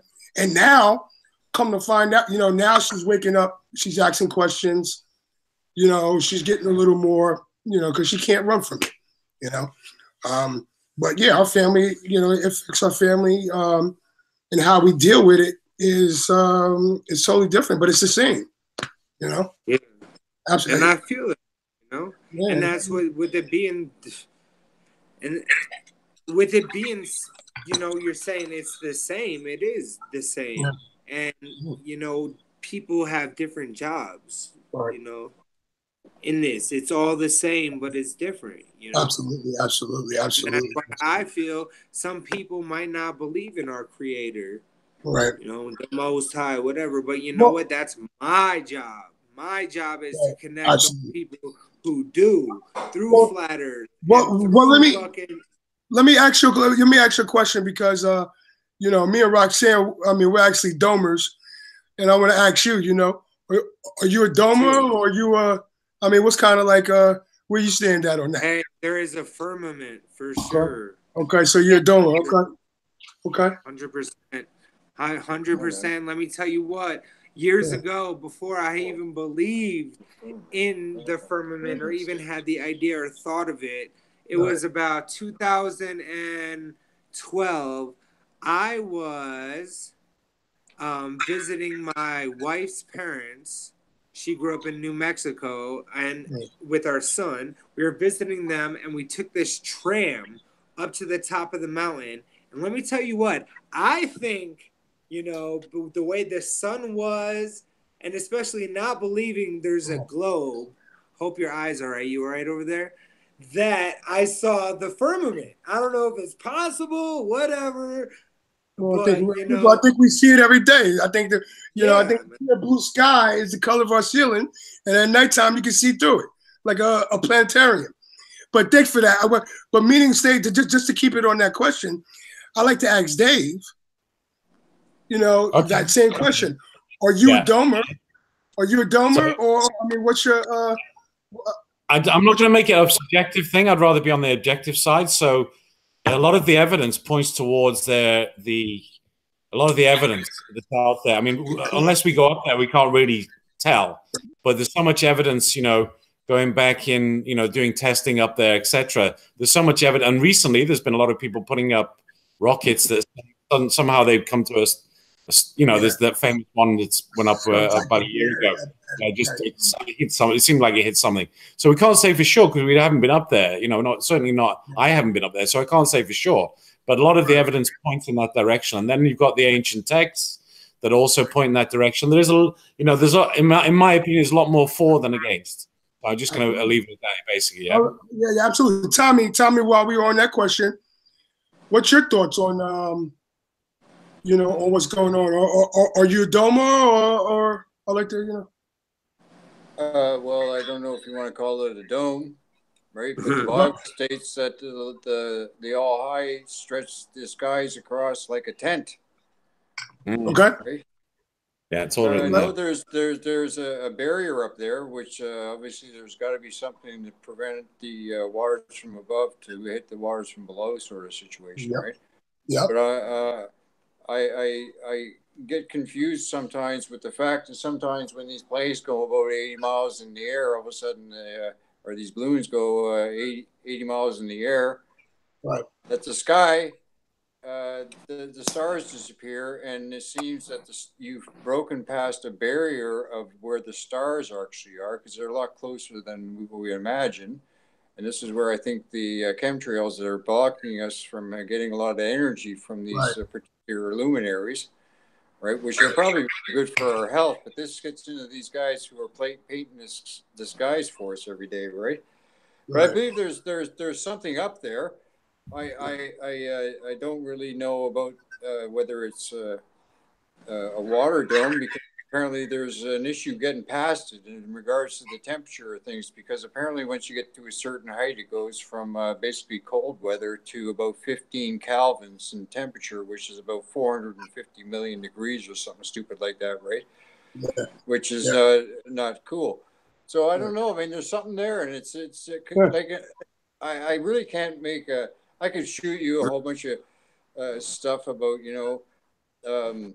the Picard thing where he seems to hit a big dome of water, and all of a sudden he's like in a capsule and he's splashing around like that. I can't buy that because that's obviously not real, right?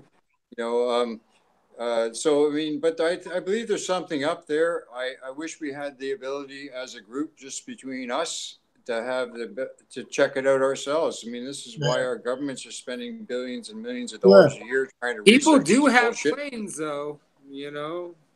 We got planes, but you know what? That ISIS, right, that International Space Station, could be sitting on the backside of one of those SR-71 spy planes that travel along at light speeds, right? And they're stealth bombers and stuff that you can strap. See, the ISIS is not too much bigger than a bloody bus, for crying out loud. So you can't even see that from from down It's in the swimming pool. Yeah, we know it's in the swimming pool. So I mean, this is where it's all that whole. See, I really like the one where they had that Freemason guy who's the astronaut. I can't remember his name. He was that NASA employee, and then when he says, "Oh, hey, buddy, what the hell NASA isn't fake?" and he says, "Nothing. It's all fake." Right? I got to go with that because you know what? Everything out there is a lie. Your newspapers, you see, your NASA program comes out of Hollywood. And it comes out of this Jew Masonic magic, right? Where they got everybody casting spells on your albums, your CDs, all this, all the movies coming out they have a room. If you check out that Crosby interview where he actually says that when he made this particular album, he says, no, nobody's cool. We just take it down the road here and we have a whole bunch of these satanic witches casting spells to follow everything. They take the original mold of the album. They take it down the street, they cast all these spells upon the mold, and they say any spirits that are in this music are going to follow it to every home that go into it. See, I'm a Christian kind of believing guy, even though I know that the King James Bible has been tinkered with. But I mean, these guys got to keep the real deal going to a certain degree. But I know there's over 2,000 books missing in it. I got the Book of Jasher here. I got books. Man, that is coming so up the walls here. I study the Bible kind of stuff, but I'm not one of these kind of guys that goes down the street corner with a Bible, beating on a drum. Come on to Jesus. Come on to Jesus. I ain't one of these guys. I'm too cool for that shit, man. But the thing is, there's something to it. Otherwise, these guys wouldn't be knocking Jesus. Like even the Pope, when he says, he gets in there and he does this little gig where he says he's going to show you the God, the Creator's biggest mistake, and he opens up his little pocketbook and he says, "The way of the cross." Right. You know what I'm saying? When a fucking Pope does that, this little guy, he's not. That Pope Francis, he's another guy. He's a paid one. Pope Benedict made sure that Adolf Hitler's daughter became Chancellor of Germany, and that Theresa May or whatever her name was ended up over there in England. Absolutely. Right?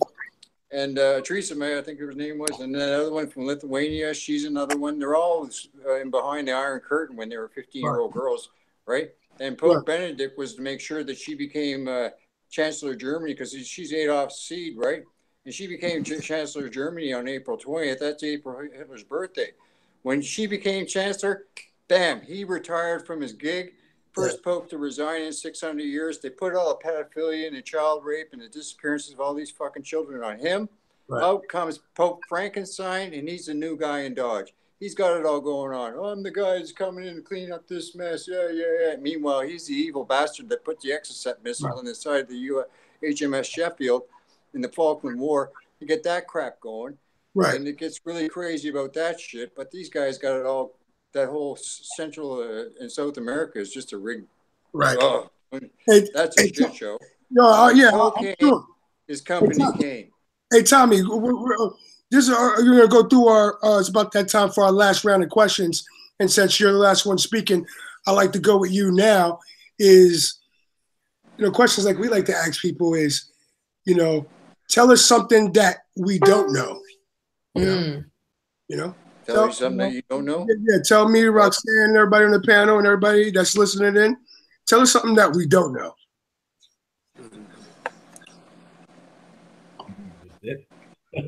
Well, it's just a tough question. I mean, I could go on about the Nazis not losing world. No. I don't want you to go on about nothing. I want you to tell us something that we don't know. You're missing me on the question. What do you mean? Tell you guys? Yeah. You don't know? Hey, you know, okay, we're all here to learn. Before these guys have not got 7 billion people on this rock. Okay, they've been resetting the game. And when everybody gets all fat, stupid, and ugly, they pull the plug and start again. And I think it's on the edge of it, because that's why your dollar ain't worth shit. These guys are coming out of the box and showing everything now because they're getting ready to close the game. Wow. Okay, in a nutshell, yeah. Thank you so much, Tommy. One like that, yeah. Yeah. Thank you. Also, now, Paul, going to you. Wow, Tommy. Wow, Paul. Tell us something that we might not know. Tell us something that we don't know.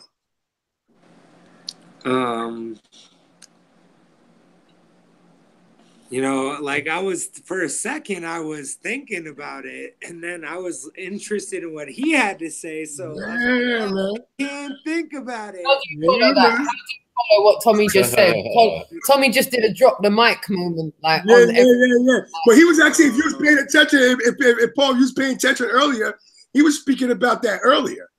Yeah. You know what I mean? Yeah. He was speaking about that earlier. Like they're resetting in this. You know what? There's that's plausible. I mean, we don't know essentially, but that's actually plausible. You know, who knows? Hey, after listening to Tommy, and I'm not. This isn't something that you don't know yet, but after listening to Tommy through the night and meeting him through the night, I think that he's a very smart person, and he is. I'm glad that he's on our side. Yeah, man. Me Good too. stuff. I second that, Steve. Yeah, man. I second that. Tommy, massive props, man. You're a mind of information, man. You're an absolute mind of information. And I definitely would like to learn more from him. Me too. Yeah, we're definitely having that. Yeah. Coming back on with us as well, and going deeper into some of the things that you've spoken about this evening. Yeah, absolutely. Something that you don't know. Yeah. I ate. Oh no, I'm not gonna. It doesn't gotta be flat earth. It's more. Where I'm at right now. Smile. That's all. That's the best. Are you working on another flat earth song for the peoples or what? Hey, when everybody hears this flat earth song, here's something I gotta say. All right, I think. I've spent a lot of my life from sitting upstairs in Westchester County, 914 forever, making music for a long time to now. And I really have no desire to make any more music until the music that I have is heard, the music that I have released. Because especially the most recent tracks that I have, until, I do not spend. There has been a couple of times I spent money on promotion and getting my music out there, and other than that, I do it all myself. And until someone wants to push it out there, until people start hearing it, everybody who hears my songs or a song or whatever is the person that is supposed to hear my music. I can't push it out and force feed my music. And of course, this is growth learning, because I have tried to push my music onto people. And the best thing to do is what I'm learning too is just let go, fucking enjoy it. Don't plan nothing. Just let it happen. That's where I'm at right now. And that's what I want. I don't want to spend even performing music. I've rocked stages, man, all over the East Coast. I've hustled my ass off for people to hear me.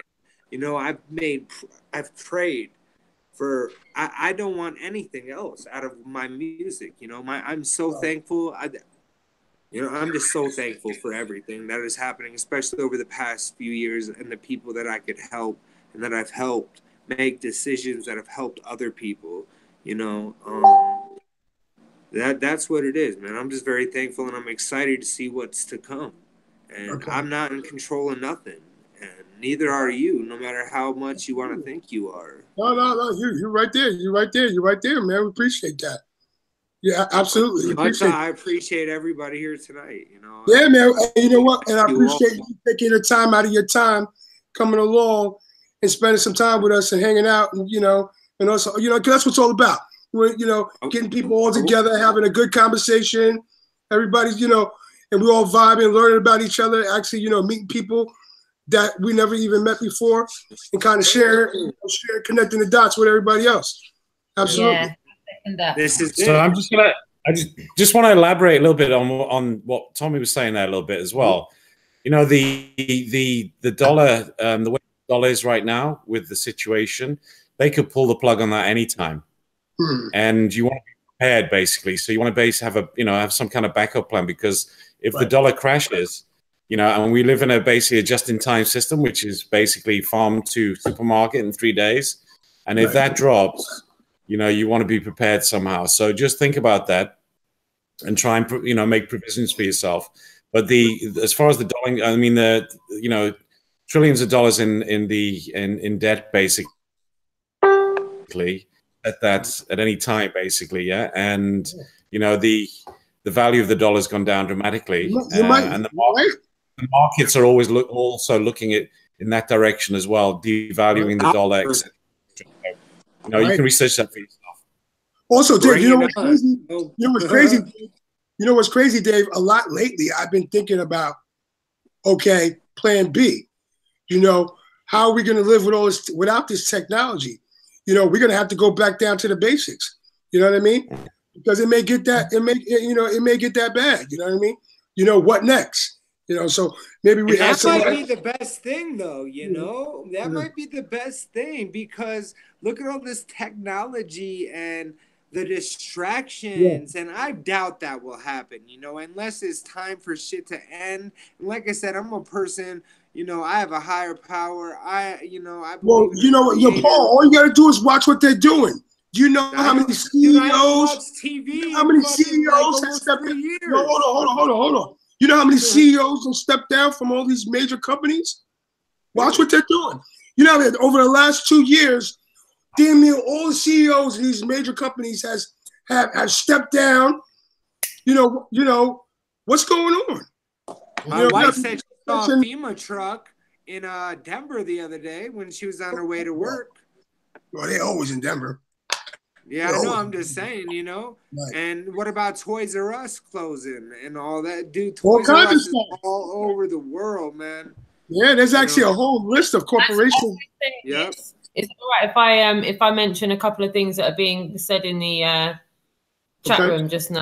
Absolutely. The real world, you've got those two that can see, those that are shown and can see, and those who are shown and refuse to see. I call it eyes wide shut. Someone else has said, usually they drop the price before they do this so that they can secure their money in gold for a lower price. Someone else has said, the problem with you and us real world is and whilst our minds are wide open to the deceit of this world, real world, sorry, but there's not a lot you not know. Sorry if I didn't read that out right, Richie. But someone else has said, love you, sweetie. Shout out to the chat room. It's all the same people. You can show them the truth, but they have to swallow it themselves. And that's the thing about showing them the truth. That's why we're here doing Connecting the Dots, because I think everything encompasses underneath the biggest lie ever told. Who we are, what we are, and why we're here. And everything that we're talking about tonight, everything that Tommy's mentioned, everything that PC's has gone through, everything that Richard's gone through, you've gone through, you know, it all goes into connecting those dots. Absolutely. Yep. Absolutely. Shout out to all the moderators in the chat room for holding it down. Much love and respect for you guys. Much love, man. I respect you guys so much for doing this. I appreciate it, Paul. You know, hey, Dave, now coming up to that is come up to you is, you know, in front of us and everybody, tell us something that we don't know. Dave? That's what I was what I was alluding to with the about the dollar. So I mean, just basically, you know, keep an eye on that, and basically have a look at the markets, what the markets are doing. But you want to at least have something, you know, like provision, because basically the way the system is, you know, the system operates, it operates on a very short turnaround window. So you know, I say from farm to supermarket in 3 days. So, you know, and that can be not only with the dollar, it could also be a power outage, you know, could be, you know, natural disasters, anything like that. But what you want to do is just have, you know, provisions for anything like that. So. Right. Absolutely. Thank you so much. All right, Roxanne, I'll leave it up to you. Yeah. I'll give you something that you might not know. Some of you might know, some of you might not know. Do you know that there's no real world footage, 360 footage over 50 kilometers in altitude?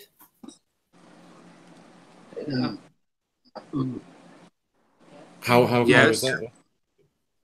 No 360 real world footage over 50 kilometers in altitude. Yeah. None. Yeah. Doesn't exist. Just thought I'd throw that out there as another red pill for you. It's not for the public. It's not for the public. You say, why do you believe in NASA? And they say, because it's cool.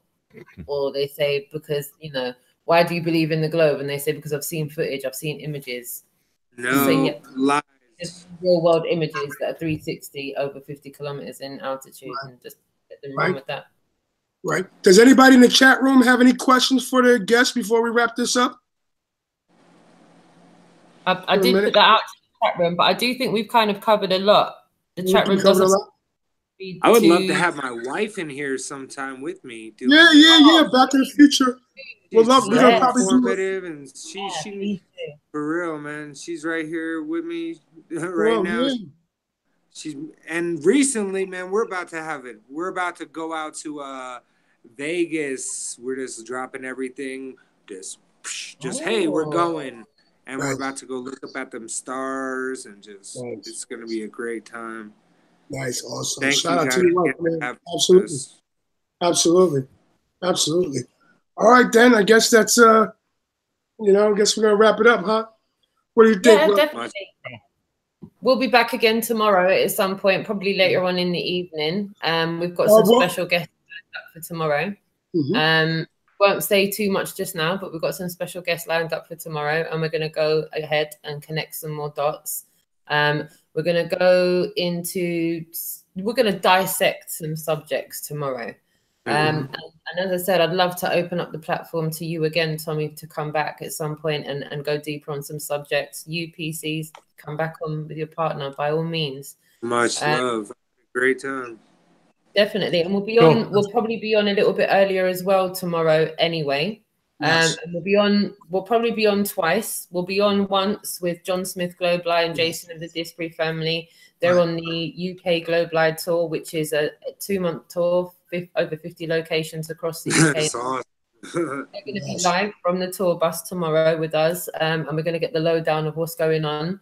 Jason of the Disbury is going to be live tomorrow from the streets of Exeter, where they're going to be dropping off red balls. Definitely. So we'll be back in the afternoon. Wow, it's going to be that way. We're probably going to be on about whatever time it was when you tuned in to us today. We're probably going to be on about 6-7 hours earlier than that. Yes, like literally, like a lot earlier. So whatever time you tuned in, about be driving to Vegas. That notification button. Right, and Paul, clicking the bell, so you get the notification when we're going live as well. And Paul, while we have you on, everybody who's listening in the chat room, make sure you get this out. Globe Live Tour in the UK, like Roxanne was talking about. Get the word out. You know, if you see the post, share it. If you can make a donation, it would be much appreciated. This is something that you want to donate to.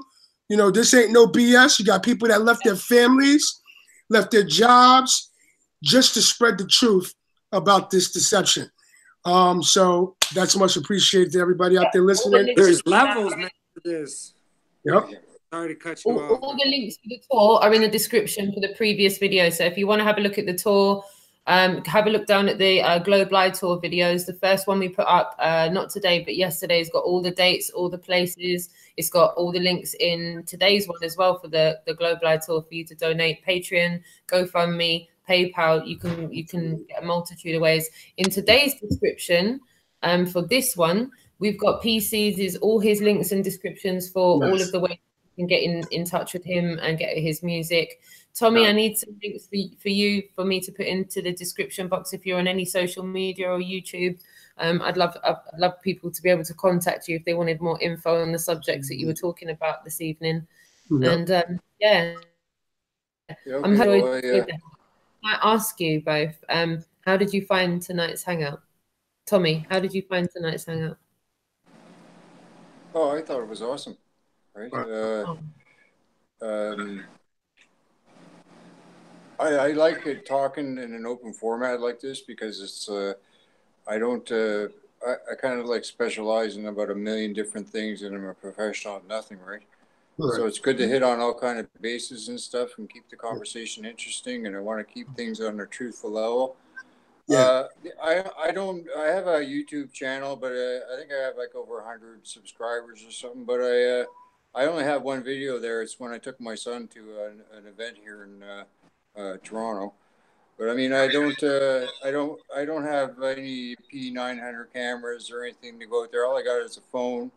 So, but what I do is I have Toronto Tommy's Truth Academy on Facebook, right? That's Toronto Tommy's, TOMMY''S Truth Academy.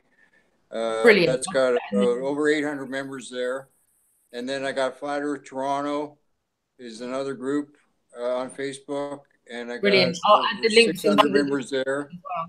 Right? And I'm buddies with big shout out to Sun and the Moon group, Family United. Right? I love the whole family there. And Karen was in the chat. Karen said, Karen gave massive love to you in the chat earlier. Massive love to Sun and Moon Family United. They were in the, and then I like promoting Hori Sheet Show and stuff, and you know, I'm really good with this, you know, what is format and stuff, and I'm not really big on the idea of Denver, though. I don't get too comfortable with what's going on sometimes, but I mean, I really appreciate the whole thing being an awakening for everybody, but. You know, like some get it, some don't. So it's a big battle. But you know, my brother, who's 33 years old now, I was a single father with my daughter since she was 6. And big shout out to you because that's a good job you're doing. So I mean, I'm all about family and kids and stuff. So thank you.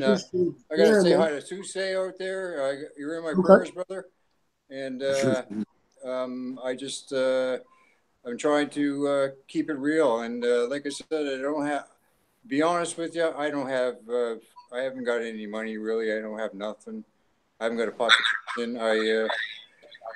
I got my daughter with kids in diapers, and I got a 14-year-old son that just went back to school again. So I had to fork out a bunch of cash for school clothes and stuff, and that I live kind of like fist to mouth some days, right? And it's just like a dog-eat-dog world with me. And I don't make no money off of spreading the truth.